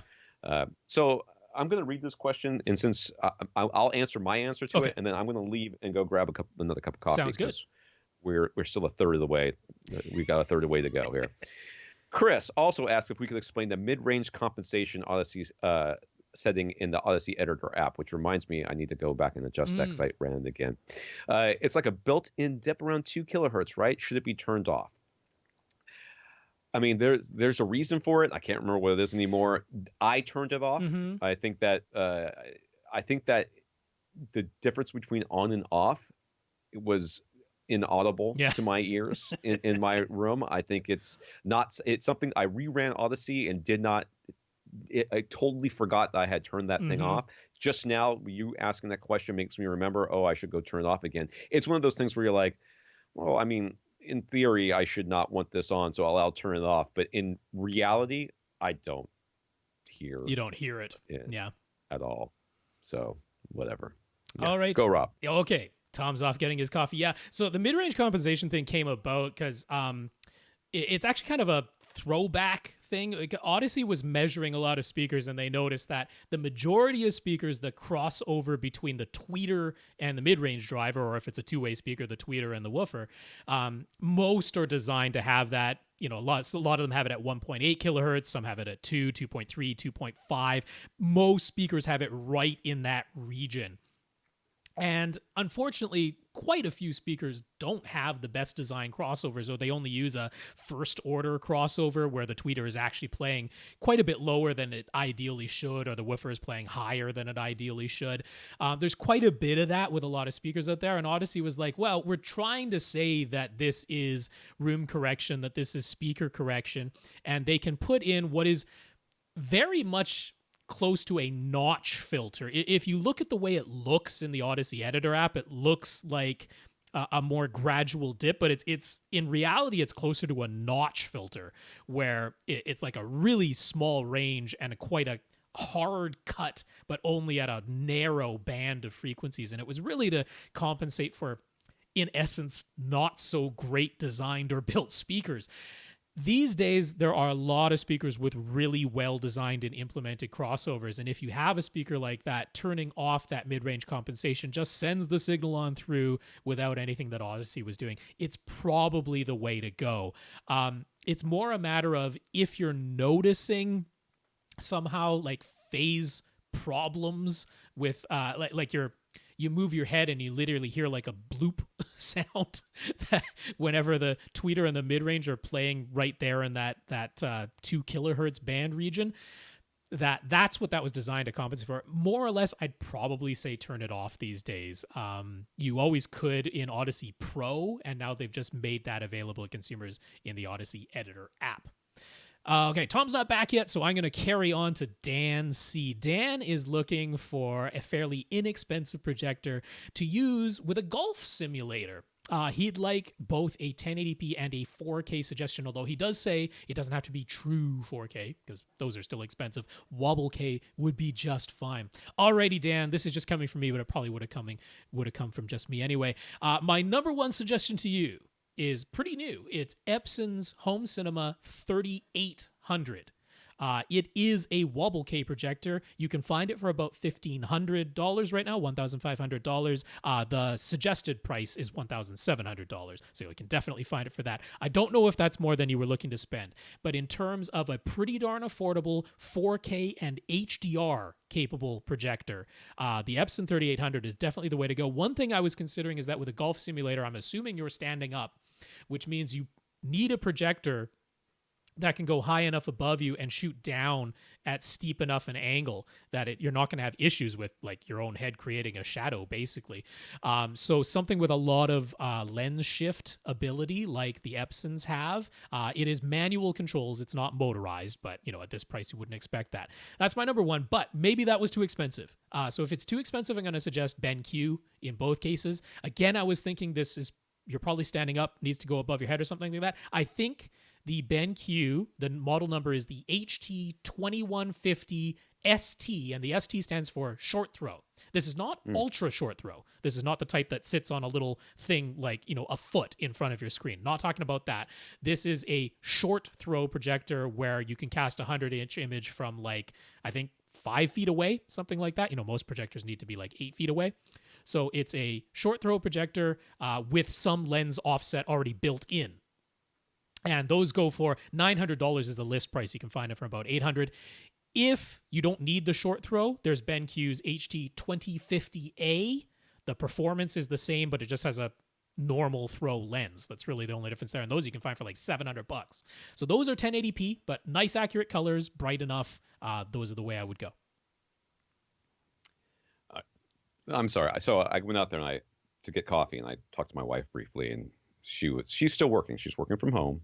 I already said that, but she just had that conversation with one of her coworkers that works in a different office in a different city, and the sort of stuff he's talking about, how herd immunity and a bunch of other stuff. I'm like, oh my God, will you just stay home, please? He's not staying home. He's still going into work.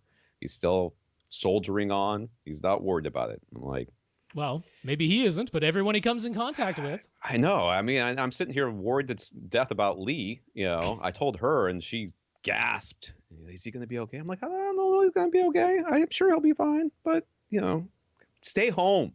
Everybody stay home. Yes. Stay home. Don't leave. Stay home. Victor has a JVC X790 and a Panasonic UB420. Lately, he has only been buying Ultra HD Blu-rays, not regular Blu-rays, and they look great. But is he wasting his money? Well, the JVC X790 can accept 4K and HDR10 signals. Its panels are natively 1080p, and HDR isn't really brighter than SDR, especially if the lamp mode is not changed from low to high. So what do we think? Is it really worth paying a bit more for Ultra HD Blu-rays with this projector? Is this the last projector you're ever going to buy? Yeah. Is this it? This is the one that you're never gonna do anything except for this. Any chance that a flat panel in a different room could be purchased at some point. I feel you, man, because I've got a 1080p projector. I've got little motivation to change it, and now that I'm not working, even less money to do so. I still buy the Ultra HD Blu-rays when I can. Mostly for Atmos, but also the thought being someday I will have a 4K something and I will use it then. I don't anticipate there being 8K displays that are, or 8K sources discs, anytime ever. So this is about as good as it's going to get. I kind of feel like if you want to be future proof right now, buy the 4K Ultra HDs. But if you don't want to, I really don't think the difference is going to be huge in just the picture sharpness as it blows up from a Blu-ray to a 4K or 8K later on. I think there will be a difference. I don't think it'll be massive, but you will be missing out on HDR and sometimes in Atmos. Yeah, and even right now, if you're purely thinking about what am I seeing with my JVC X790 that I wouldn't be able to see with a regular Blu-ray, even if HDR isn't looking brighter, even if the difference in resolution is not super noticeable, there's wide color as well. There's a wider color palette on the Ultra HD Blu-rays, and that your X790 can do the full DCI-P3 color range. Now, is that noticeable all the time? Nope, definitely not, but occasionally it is. So there's some value right now. And then I totally agree with Tom. In the future, that's what you're going to want to have. So, I mean, the prices these days on the brand new discs is like $5, $5, sometimes $10. Yeah.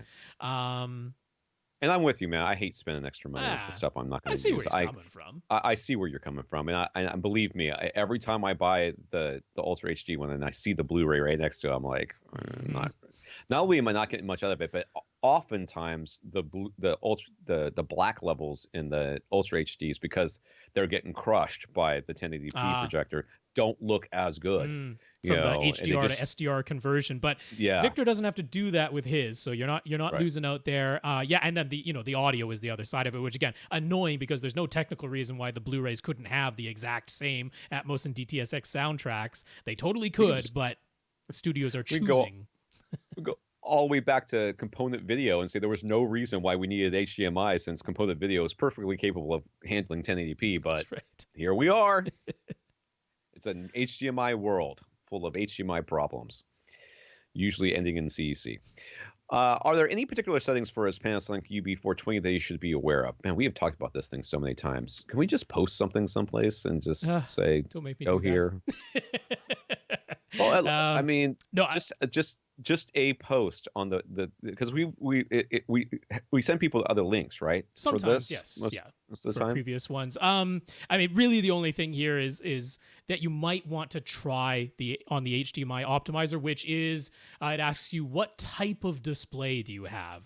Display type is the actual setting inside of the UB420. So display type, you might want to try either the default, which is OLED, or he's got a JVC projector, so, but that's why he would probably be like, what? That's right, but that's the one that sets it to 1,000 nits, or the basic luminance display, which caps it at 500 nits. Now, your JVC is set up to tone map 1,000 nit content pretty nicely, so the default should be fine. But you can totally try the basic luminance one, and you might see a little bit more detail if you do that. But it's not that one is right or wrong, but you could just give that a try. But that's about it. That's all you really need to try in that UB420. Oh, my goodness. Ted, how important is it to follow the rule of thirds when it comes to positioning your seat within your room? Ted found one guide saying it's important to put your primary seat exactly 38% of your room's length from the back wall. Any truth to that? Exactly? Like, would you put your head in the vise to make sure your head doesn't move out of the 38% of your ears measure exactly? I mean, it's ridiculous to suggest that you have to. Now, generally speaking, you've heard us talk about this. I have said and agree that about a third of the way into the room from either wall would be my preferred seating distance. About a third of the way from either wall, either the front or the back, would be my preferred seating distance. I would hesitate to put a seat smack dab in the middle of the room. The very smack dab of the middle of the room is still problematic. Yeah. Yeah, acoustically, it's the most problematic spot. So the reason we say the thirds is because acoustically, it is a better spot. Does it have to be off the back wall? No. No.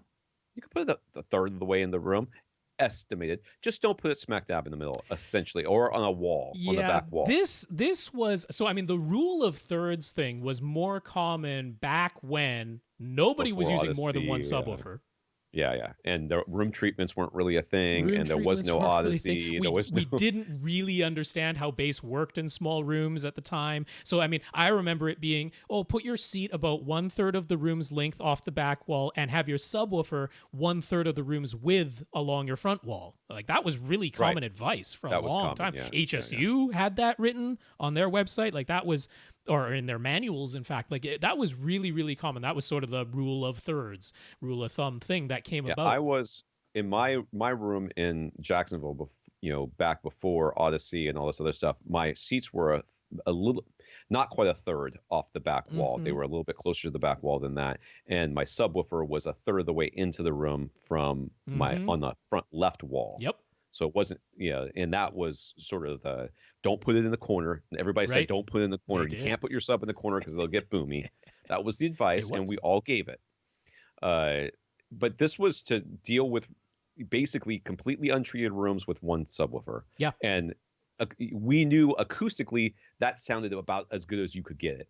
Yeah. I mean, mathematically, so I mean, the very center of the room, even with 2 or 4 subwoofers, the actual real center of the room, still problematic. Right up against any boundary, still problematic. So those are areas to avoid in your room. But now that we're using multiple subwoofers and we have a much better understanding of how bass works in small rooms, the having to stick to the rule of thirds, or where they came up with exactly 38%, I'm not sure. Maybe that was the case in that one person's room where they measured and that was the best location they could get. Could totally be the case. Doesn't mean it's going to apply to every room. So yeah, this is actually less important to follow now that we understand better about how bass works and we're using more than one subwoofer and we're putting bass traps and acoustic treatments into our rooms. Hopefully, anyway. I mean, that's the advice that we're giving. when you do all that, it is less critical now of exactly where your seat goes, but still avoid the very center and avoid right along the boundaries. And really, the back wall is problematic more for the wall bounce and vocal dialogue, clarity. intelligibility, and I mean, it's not great for bass and everything else either because you're so close to a boundary. But I'm really more worried about it for dialogue intelligibility and getting that slap echo off that back wall. This was a problem that we see happen commonly, and it's and that again it's mostly that still remains.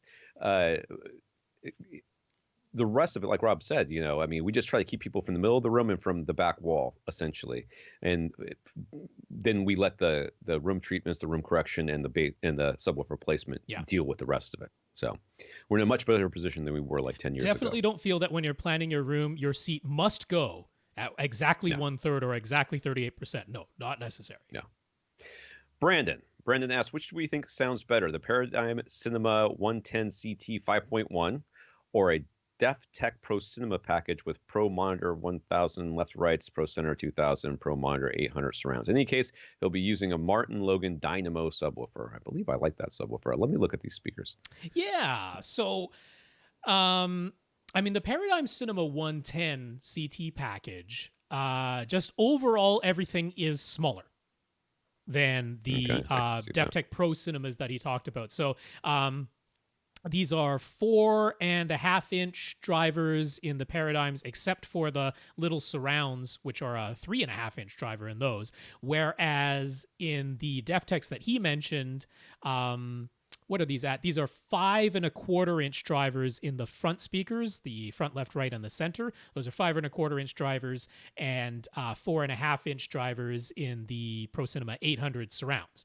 Now, we just went through a whole thing last week of saying how woofer size really doesn't tell you the story of how a speaker sounds. But this is a case where once you get really small, like there are just sort of inherent limits to how loud and low a 4.5 and a 3.5-inch driver can play. There's some fact, like when you're in small compact sizes, the bigger you can get, sort of the better, right? Once we're up into full-size bookshelf speakers, going from a 5.25-inch driver to a 6.5 is not going to make the difference. But going from a 3.5 to a 5.25 and the commensurate bigger cabinet that goes along with that, that's the type of thing where, there's going to be just some inherent like physics differences in terms of how much air and how low that speaker can play. For the simple reason of being larger, I would lean towards the DefTechs in this case, if these are the only two things you're comparing. Right. Sound quality wise, I wouldn't expect there to be a humongous difference between these two things. It's just how loud they can play. And this is a question we haven't answered in a really long time, but when we were doing home theater and box questions quite a bit, a lot of times that's all we looked at. We were looking at how big. I was physically looking at how big the speakers were. And I would recommend the speaker package based on the size of the speaker. The larger the speaker, and it's just like you said, it's just physics. It's just physics of how much output they can have. Because loud in this case is we're not. I'm not really looking at the prices, but looking at them, I'm not so worried about, which one has the higher extension on the tweeter. I'm worried about which one can output enough sound for you to enjoy yourself. So just physically measure the speakers and get the bigger ones. That's how I would recommend you do if you can, as long as they're physically going to fit nicely. When you're talking about small compact speakers, the bigger you can go, the less you're having to fight physics with that. If you're going to have a really tiny speaker, if it's going to have fairly high output and extend fairly deeply, the excursion on that tiny little driver is going to have to be massive. It can be done. There are speakers that exist that do that. But in a case like this, if you can just go physically larger, you're better off. Infinite Carry. Way back when NHK in Japan proposed their super high vision 8K television broadcast standard, and it included 22.2 channel audio, which everybody clearly wanted. It seems as though they are still trying to make a go of implementing the standard. It was always targeted for deployment at the 2020 Olympics, but back when it was first conceived, object-based audio didn't even exist yet. So can we explain what the concept was behind 22.2 speakers? And does it make any sense now that we have Atmos and DTS? How would it compare to a good 7.1.4 setup? Is there anything from 22.2 configuration that we think makes sense and ought to be adopted to Atmos setups? I can just tell you right now that no, I don't think so. So this concept, everything before Atmos and DTS-X was channel based. It was, and this was, and actually still is. It does still exist as a 22.2 channel based proposal. So the idea here with a channel based proposal is that there's a sound engineer sits in a room and says, I want sound to come from this area, so I'll pick these speakers and I'll put the sounds in these speakers. Now, if you don't have those speakers, then your other speakers have to do what they can do, or that sound doesn't get played, which is usually not the case. But or more likely, if your speakers are not perfectly positioned exactly the way they were in this for the sound designer or sound engineer, then you get something that doesn't sound exactly the way that it's supposed to do. What we can do now is the audio engineer says, I want the sound to come from here. And therefore, the metadata says this is the coordinates, the XYZ coordinates of the sound.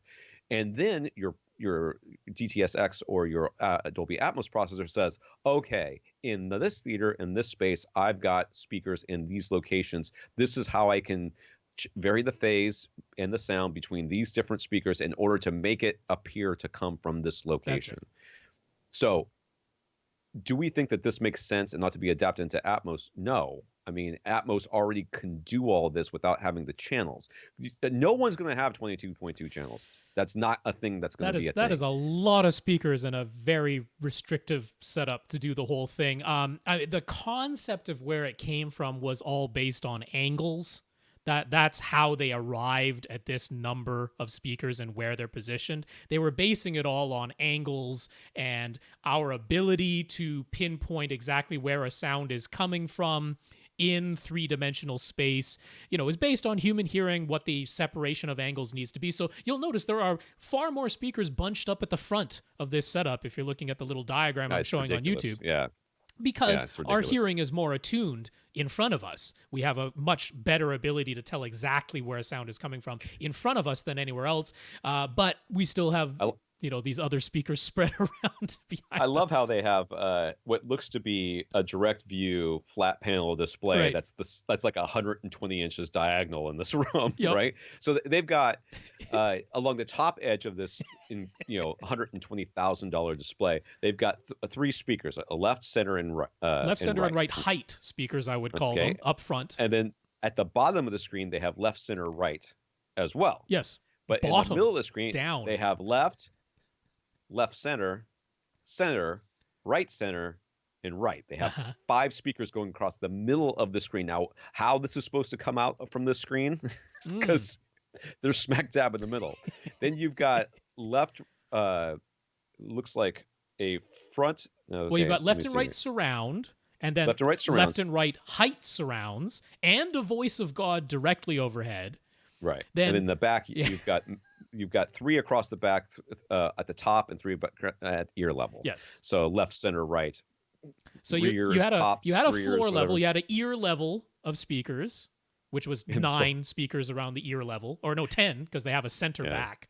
So you got 10 around ear level. Then you've got height level. So this is kind of similar to the Oro 3D approach, including the voice of God. But then they have both the subwoofers up front. Both the subwoofers up front and stereo subwoofers. It was a true 22.2 channels. Yeah. So it was stereo bass, supposedly, because back when this was being proposed, we still didn't understand any of this stuff. And then they have these bottom speakers. Now, maybe bottom speakers is about the only thing that could potentially be added to what we have right now. Speakers that are actually below your screen.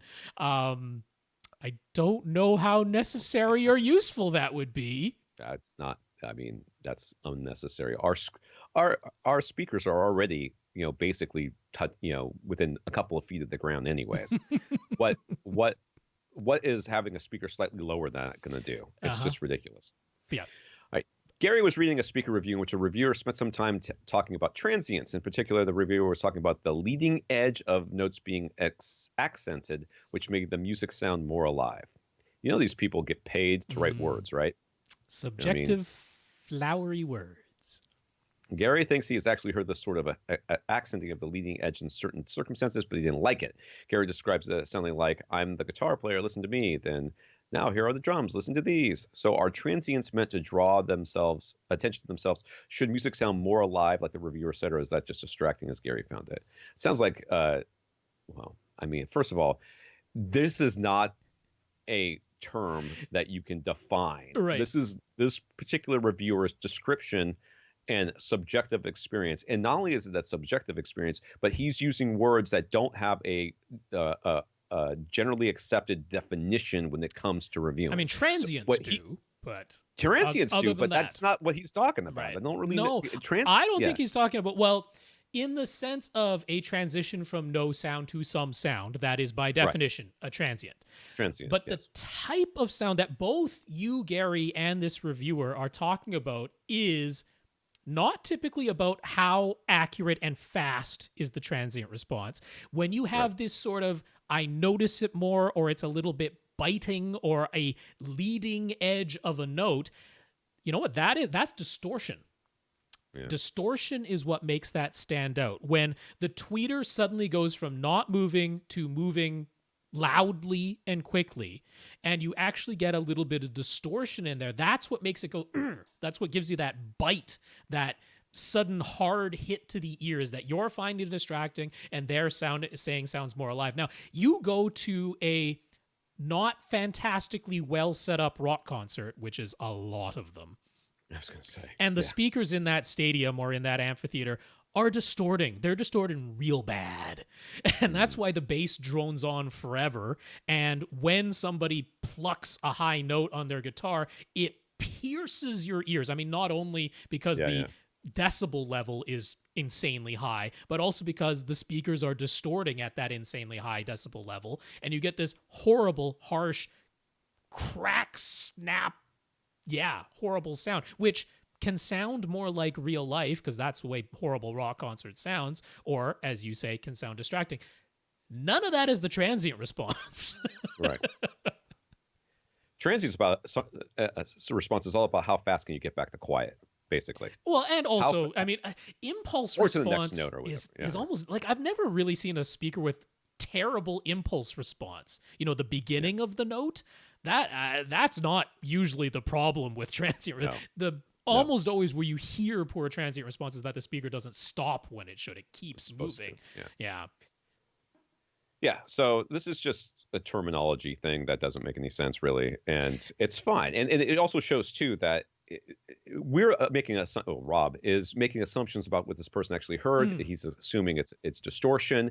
And and is making the connection between what you heard and what this person heard. Yeah. But it could be completely different. This person could be just describing something that you might describe as harshness, or I might describe as accurate, or somebody else might describe as chocolatey. It's immaterial. This person gets paid to write reviews, and that's fine. And if you find the reviews interesting, that's great. Read their reviews. If you find them accurate, read more of their reviews, but don't just read their reviews. Hey, if you read my review of something and you think I'm wrong, I'm very well maybe wrong. That's perfectly fine. I just talked about those headphones today. You may listen to them and say, these are the most accurate headphones I've ever heard. That's great. Go along with your life and love it. You may find that I'm the only reviewer that said anything bad about these headphones, in which case you should find my review to be insuspect. I absolutely agree with that. So we can't, there is no common terminology for this. There is no way of really looking at, and I've said this before with reviews of speakers. There's no way of looking at multiple reviews and saying, and comparing and contrasting them like a meta-analysis. It doesn't work that way. That each room is different. So if you find a reviewer who generally agrees with your opinion of things, look at how they describe their room, look at how they have things set up, look at their room treatments, look at the equipment that they use. and how they set things up, you may find that the reason that you agree with them more often is not because they're such a great reviewer. It's because your room and their room is similar. Right. But it is great to ask because the misattribution of so many things in audio is one of the things that, I think is worth questioning. And it's one of the things I love explaining, because so often I'll see people saying, well, here's the reason why such and such a thing sounded such and such a way. I'm like, nah, that's not why that's happening. What you're hearing, yes, I'll agree. What you're hearing, I don't question. But the reason why it's happening, people who would say, well, the reason this sounded like this is because you changed your preamplifier. And I'm like, odds of that are real low, but that's out there, So I love having that type of question, because it gives us a chance to clarify what is actually causing these types of things. Anthony on Twitter. On Anthony's LG TV, it's an LCD, not an OLED. If he goes into the expert options and the white balance settings, he has a choice between the 2-point method or a 20-point method. And if he selects the 20-point method, there's a setting called target luminance, which looks like a way of changing how many nits the TV would output. What is this setting all about, and should he try changing it? You can change it, but I would not recommend doing so, though. I really wouldn't. The 20-point white balance or 20-point grayscale is not a thing you should ever touch. Almost full stop.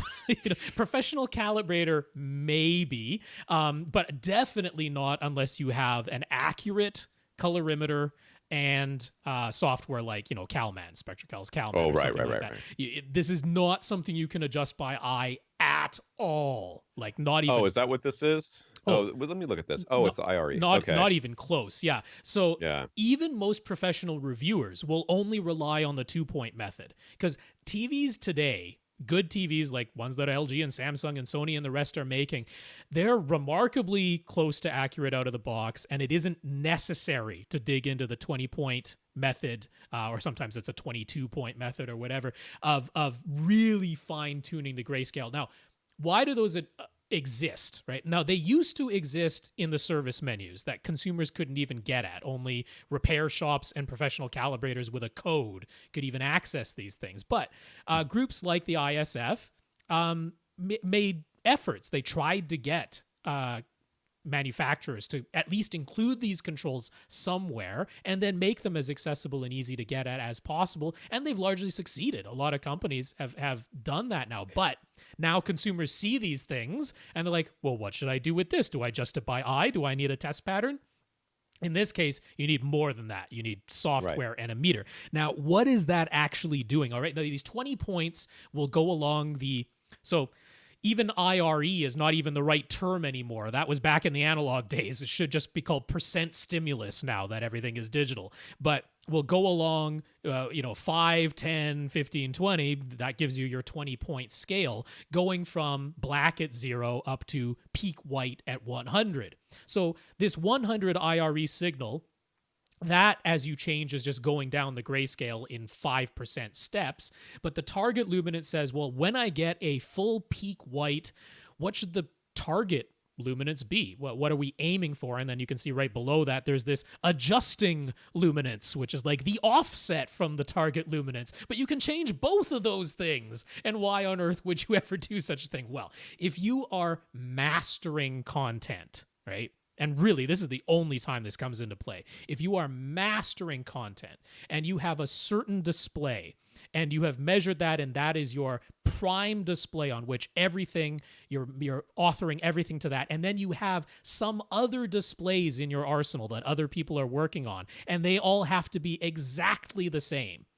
And some of them aren't exactly the same monitor as that prime display. Well, then you might want to change the target luminance of some of those other ones to perfectly match your prime display, because it measured whatever it is. It measured at 127. Well, now everything else has to target exactly 127, and then you might have to adjust beyond that to actually hit that versus what the target was. This is not something any consumer is ever going to need to do, but it exists. It's so funny. I mean, when HGTVs and the stuff first came out, in order to get some of these settings, you would have to go into service menus, and they were completely opaque. That's right.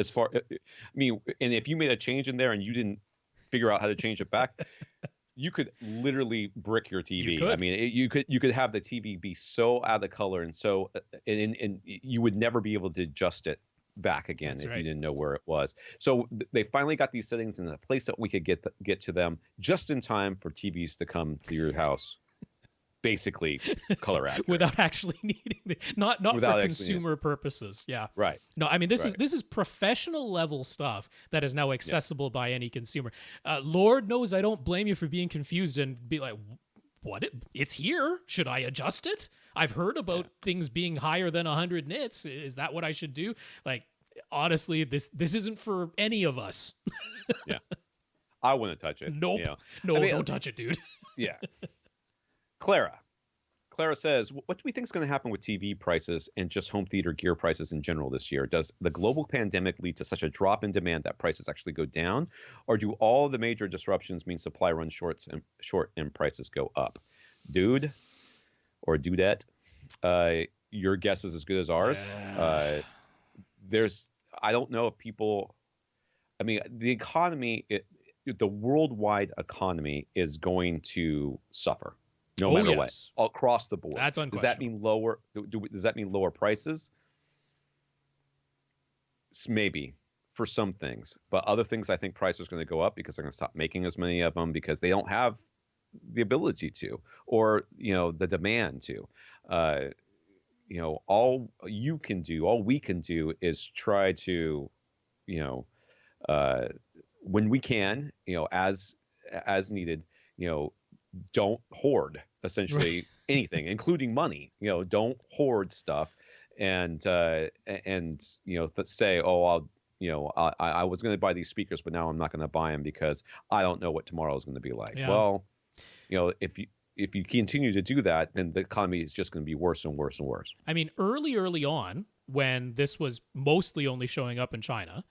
And they were the ones being impacted, and this whole district where a lot of manufacturing was going on, that's what was largely impacted at the very beginning. And the worry was, supply, parts and raw materials and that coming out of China, that might get restricted. It might be difficult or delayed to manufacture products.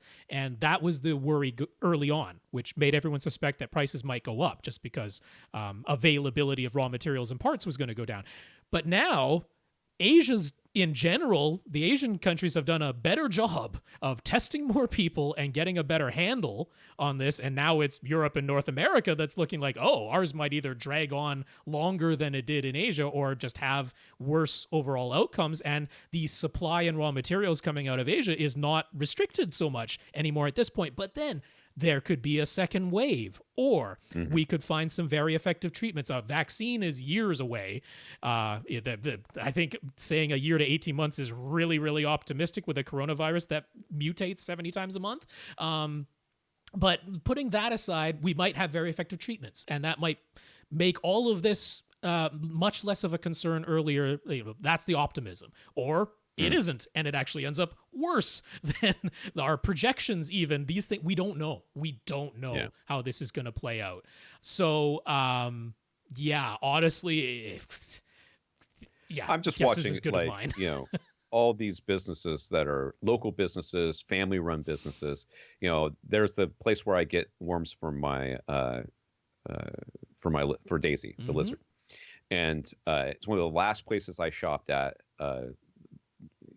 before I basically sheltered in place, because I needed some worms for her. And I didn't touch anything, and I wiped my hands and everything else. But that guy, this was like almost 2 weeks ago now, and was it last week? It might have been last week.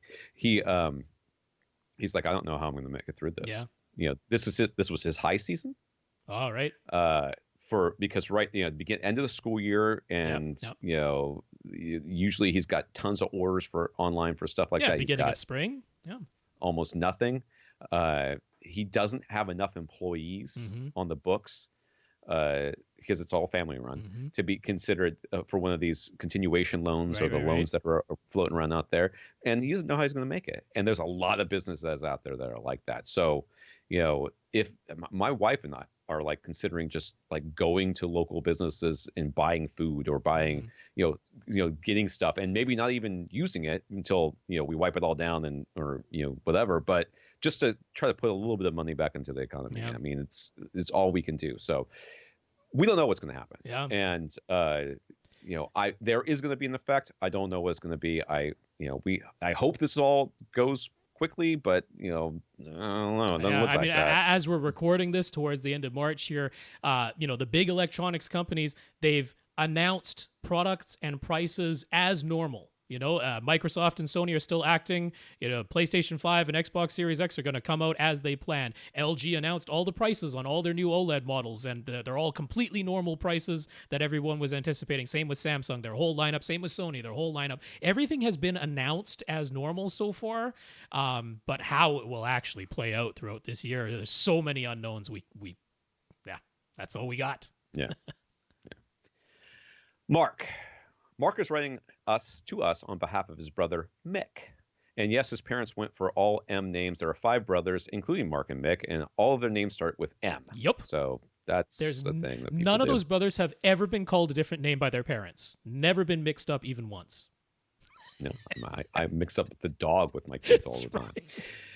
Mick is in the process of building a new house. It's already being framed, and the architecture is set. No changing any of that now. The room for the theater is actually 2 stories. Total dimensions for the room are 19 feet wide, 26 feet long, and 19 feet high, about 9,000 cubic feet, but it is enclosed. It's an enclosed 26 by 19 by 19? That's right. Holy this is a room, moly. But it's 2 stories in one room. All right, as you enter through the doors, you'd be in the rear left corner up on the 2nd story, going down the left wall of the stairs. So you're facing the screen as you walk down the stairs. To the right of the stairs, there'll be 3 rows of 3 seats each. All of the gear will go under the stairs. The upstairs portion is a balcony with a wet bar and a banister overlooking the theater below. The very back row, the 3rd row of seats, will be under this balcony. The bottom of the balcony is 10 feet from the floor. So it's 10 foot high underneath there. So this actually kind of feels like an actual theater. Yeah. Weird. The old theaters that had balconies. This place has a balcony. And the rightmost seats would be up against the wall, it looks like. In the current plan, yeah. I might have a thing to say about that. So Mark was thinking this should be a 5.2.4 setup with 2 pairs of side surround speakers, the focus being on the 1st and 2nd rows, with the 3rd row being a bit of an afterthought. Mick had in-wall speakers in mind, but that is not set in stone.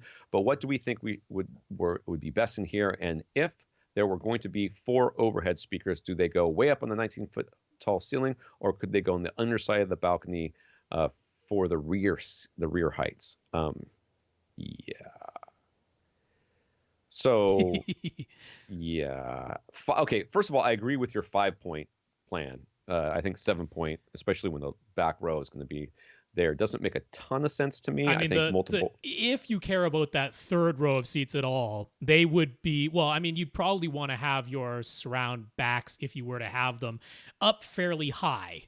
Otherwise, anybody sitting in that actual 3rd row would be getting absolutely blasted by surround back speakers. Right. Especially since they have to come all the way to the front of the room for the front row of seats. As always, I'm friendlier towards surround back speakers just in general than Tom tends to be.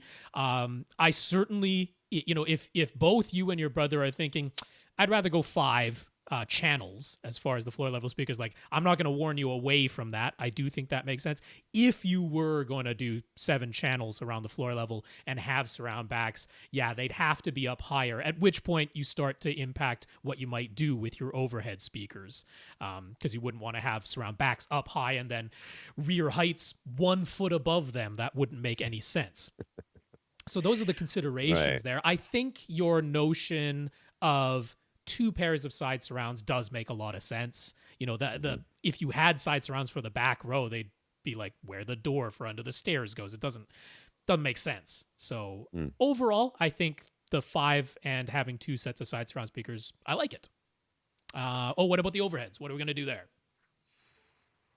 Well, if you ignore the back row of seats, you could put them basically above. Well, I would. How far back does this thing go? Where's the other picture? I think having a pair of in-ceiling speakers that are actually in the balcony, because that's still 10 feet up. So it's not like it's not like they're that's still higher than a normal ceiling. If you had like essentially top rear speakers that are, let's say, a little bit behind your second row and actually in front of that third back row. That third back row is not getting the prime experience. All right, we're all in agreement here with what's going on there. But that way, redheaded stepchild. Even if you had surround back speakers that were up fairly high on that back wall so that they're not blasting the ears off of that third row, if you had top rears that are in front of the third row, just a little bit behind the second row, that would be in the balcony, but I think that makes sense. And then the front row, I'm like, yeah, you could either have top fronts that are 19 feet above you. I mean, in a full-size movie theater, that's nothing. Yeah. Or you could do front heights. You could have them up on the front wall and firing, forward and down towards everybody. Get the problem. I mean, it's so far away that I end up wanting to steer you towards something like Klipsch or HSU that has a horn loaded. They're thinking the same things, or at least Mark is. Yeah. So I'm okay with this. Mm-hmm. I mean, if it were my space, I feel like Atmos, it would be kind of a little bit wasted.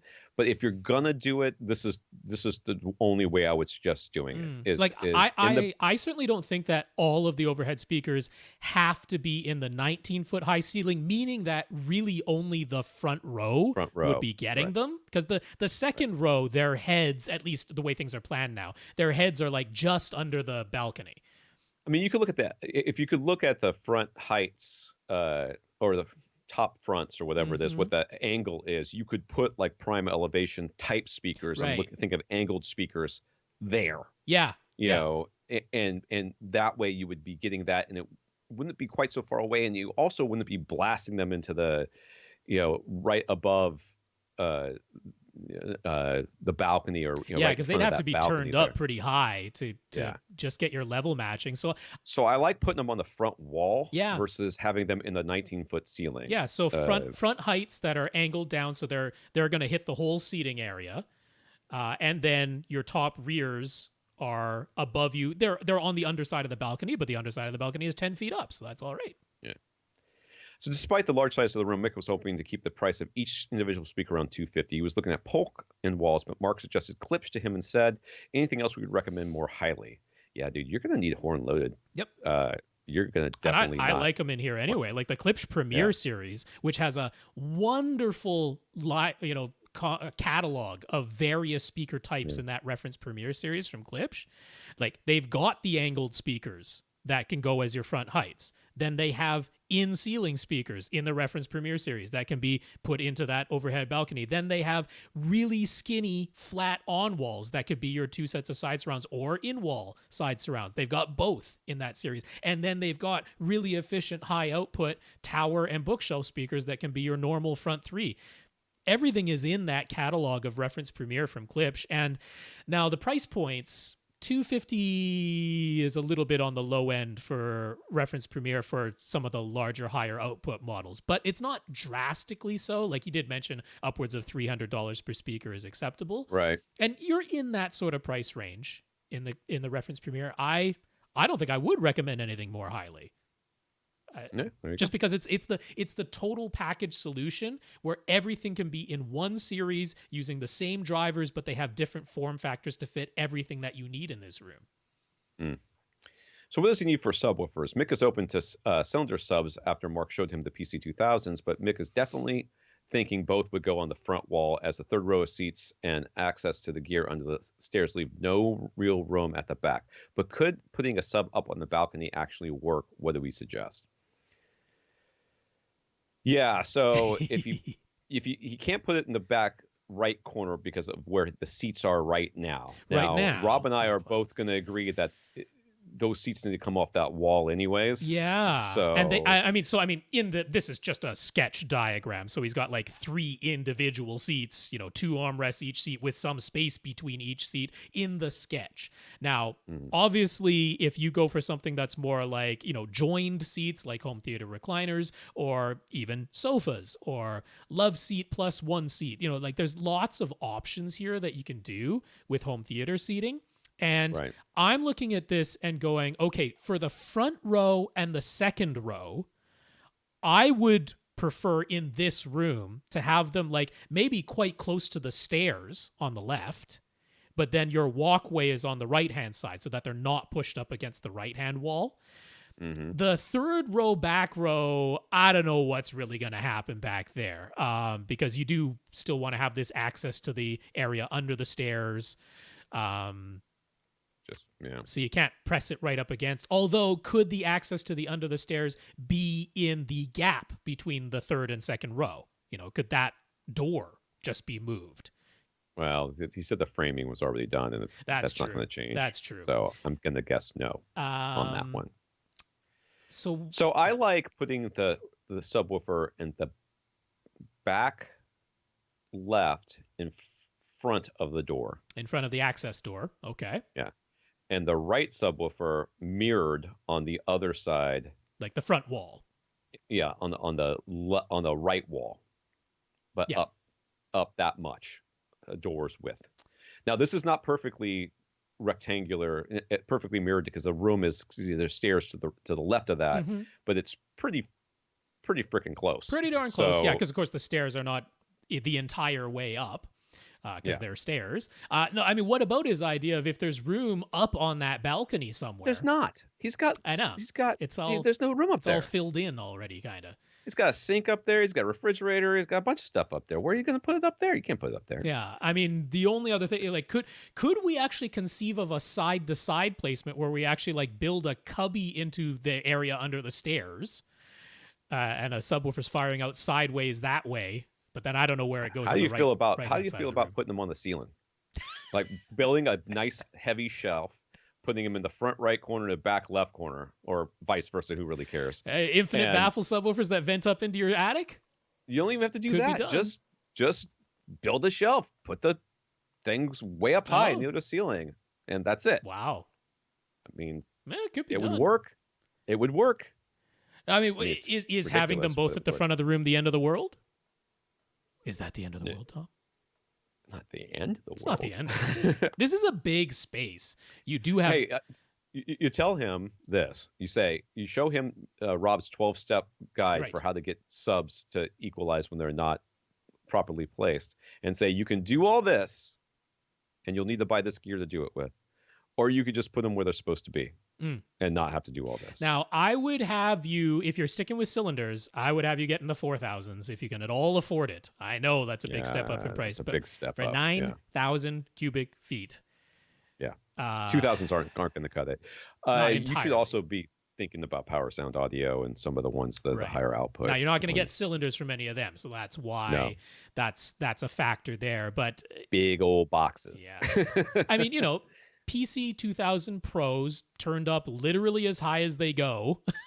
Not going to hit full reference volume in this volume of air, but they're not going to be awful by any stretch. So if that's absolutely the max that can be spent here, I am not against it entirely. But that same amount of money, if you can go to a box form factor, can get you, HSU's highest output model or something from Power Sound Audio, we do have to consider those as options. But then it's going to the box format. But then if they are going to both end up at the front of the room, box format probably works just fine.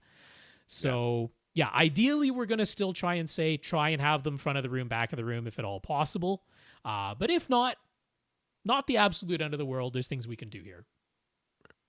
So Mark suggested the Epson 5050 UB as, again, price and value are considerations. They were thinking that rather than using a ceiling mount below the balcony, could a shelf go on the front edge of the balcony? It's 17 feet from the front wall to the front edge of the balcony, so the lens would end up being about 15 feet from the front wall. As long as the throw distance is right, sure.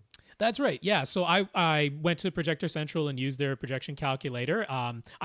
It just in a concept sense, I like that idea. You have this sort of shelf that extends off the front edge of the balcony, and that's where your projector lives, and there's plenty of lens shift and everything to make that work in the Epson.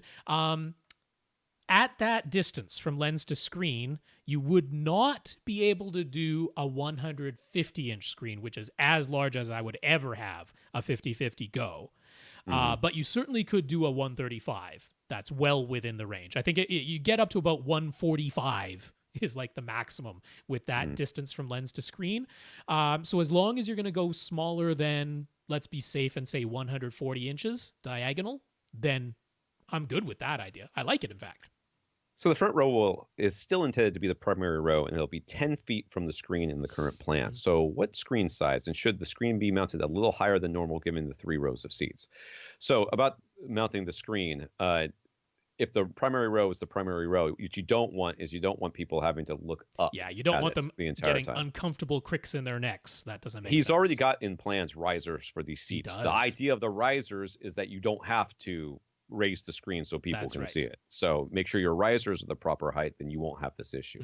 That being said, 10 feet, I'm thinking 120 is kind of a low estimate is what I would go for. I mean, as far as the experience of what the front row only gets, 120 would be real nice. But as soon as you get to the back row, and I mean, the third row, let's almost not even care about what they're getting. But the back row experience of 120, and I'm going to assume they're going to be 16 to 17 feet now, right? Eyes to screen for the second row.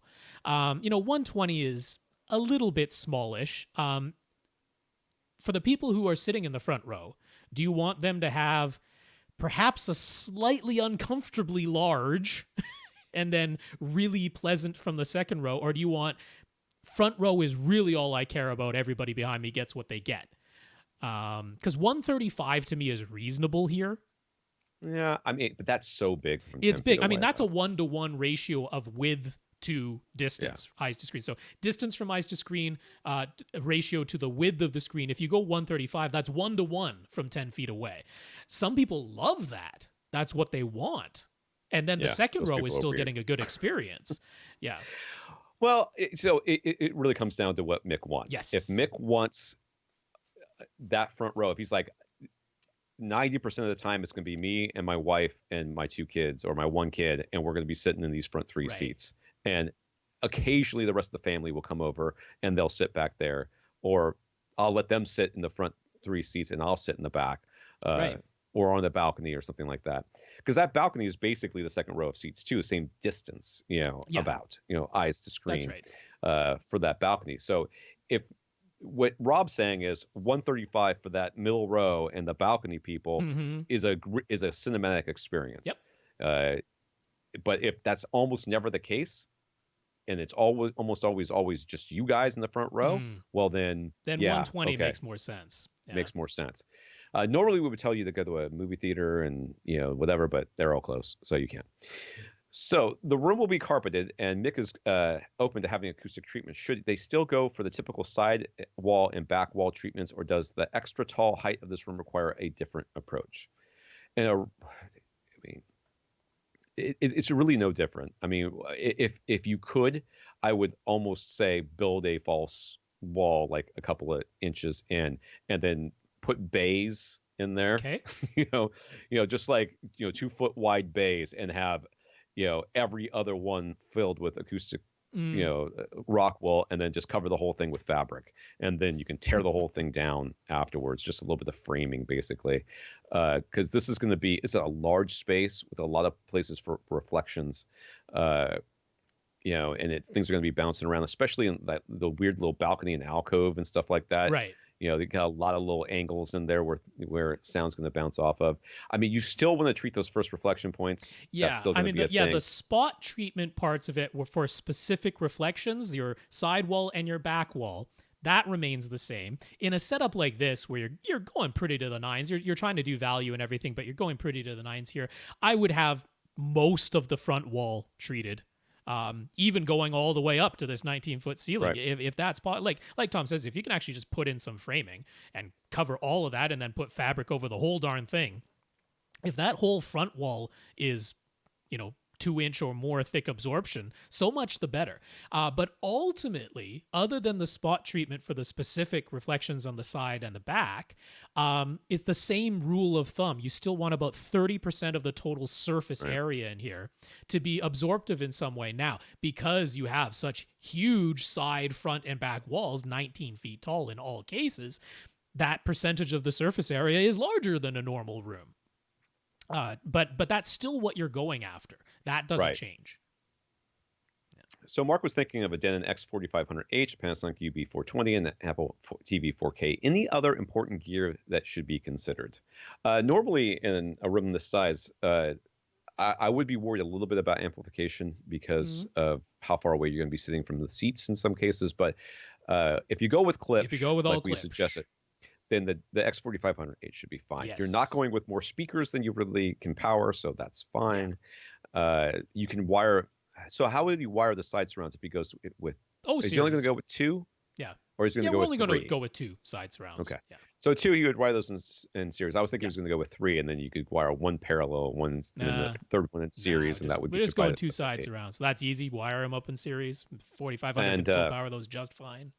I mean, I don't know. This is all the gear you need to watch movies and stream content. Well, so battery backup is the thing that wasn't mentioned there. Right. Definitely have this all on battery backup. I would have you in a case like this go for the even bigger battery backups that APC offers, like the J15, rather than the J35 that I almost always recommend. Get the bigger, beefier boy. Even though the number is lower, it's because the model came out earlier. Go and spring for the J15. That's what I would say there for battery backup. Harmony, I'm assuming, is going to be used in here. Yeah, definitely. But yeah, make sure that wherever you're going to put that projector, that its power is going back to where the battery backup is going to be. So if that means running with regular Romex, you're going to install a male inlet that's down close to where your battery backup is, and that male inlet is just going to run with regular Romex to a normal female outlet close to your projector. So you've basically created an in-wall extension cord properly with Romex and a male inlet. But yeah, the rest looks great. Yeah. Francis on Facebook. Francis got a Panasonic UB820. He says that it's always outputting Dolby Vision no matter what, unless he manually turns Dolby Vision off in the settings. Isn't it supposed to switch automatically? Yeah, it is. In theory, that's one would expect. The UB820 is supposed to. I wonder if he's actually talking about the built-in Netflix app and not discs, because there's a weird thing in Panasonic's built-in Netflix app where it doesn't switch. If you've turned on HDR of any format, it's always HDR. And it's just the Netflix app. And I don't know why. And there are a gazillion other devices that can show you Netflix. So don't use a Panasonic Ultra HD Blu-ray player for Netflix. There's also a SDR to HDR conversion setting that does exist in that player. And strangely, by default, it's on. And I highly suspect that is the culprit. I have no idea why by default it is turned on, but it is. It's under the advanced settings within the HDMI section. So definitely turn off the SDR to HDR conversion. I think that's probably the culprit here. Yeah, because it should. If you're talking about discs, it should definitely switch between whatever HDR format is on the disc. The UB820 can play it. Lastly, he asks, what software can he used to back up 3D Blu-rays to his NAS, his network accessible storage? Sure. And can Plex play them back? If anybody would know, it'd be Rob, since he's like the last man on earth who cares about 3D. It would be the case. So backing them up, pretty easy. Make MKV can just do it. So that's not a problem. Make MKV, so you'd have to make sure that your optical drive that's connected to your computer is capable of reading 3D Blu-rays, because not all of them are. But as long as it's capable of reading 3D Blu-rays, Make MKV can make an MKV. That is no problem. But playing it back, Plex kinda can play it back, but not directly. The type of 3D that is used on Blu-rays cannot be played back directly by Plex. You have to convert it. You have to convert it into a side-by-side 3D format. And then Plex can play it. Now, if you just play it as normal, what your TV will show you is 2 images side by side. That is actually what's encoded after the conversion process. You probably have to manually turn your display into 3D side-by-side mode, which almost all 3D TVs will let you do. They'll let you cycle through the various 3D modes, side by side, top and bottom, and frame sequential. So yeah, you have to turn it into side-by-side mode. So actually, I went through the whole process of doing the conversion over on Entertainment 2.0, a different podcast, and it was years ago at this point. Years ago that I went through that. But actually, I still have the same link for the software that you need to do it's a 2-step conversion process. But I have the link that talks you through how to do that, and I'll have the link for that Entertainment 2.0 episode where I went through it there. So it can kind of be done, but it's certainly a little time intensive. All right. Well, we have gone through all the questions. We have. And we haven't had a ton coming in, which I understand. It's almost as though people have other things on their mind right now. Weird. So whatever we have for next week, we'll answer next week, but it might end up being a shorter show if we don't have a gazillion. Well, we also questions. have to think that there's a chance that one of us is going to get sick. There in is which also case, this. The podcast will either go and on hiatus, hopefully we'll be able to record with Lee, and that might get thrown in or whatever. We're playing a lot by ear right now. That's right, as everybody is. So we want to thank our listeners of the week. Thank our 111 patrons over at patreon.com, including Mark. Thank you, patrons. Indeed, patreon.com/AVRant Podcast. If you'd like to sign up for a voluntary subscription in these wild and crazy times to keep us going here, Mark, thank you for being one of our 111 patrons. We'll keep going even if you don't sign up.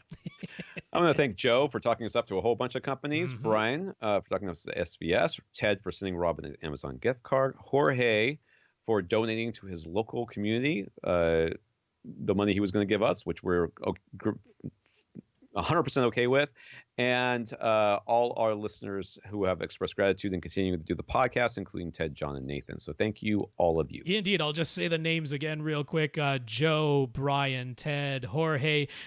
Ted, I think it was a different Ted. It might have been the same Ted. I don't even know anymore. John, Nathan, and you know what? I'm sure there were other people who expressed their gratitude as well. And we are tremendously grateful to all of you for continuing to listen and sending us nice messages and sending us questions to keep us going because, not much of a podcast and nobody talks to us. And it's really nice that we have this community and we can all enjoy home theaters.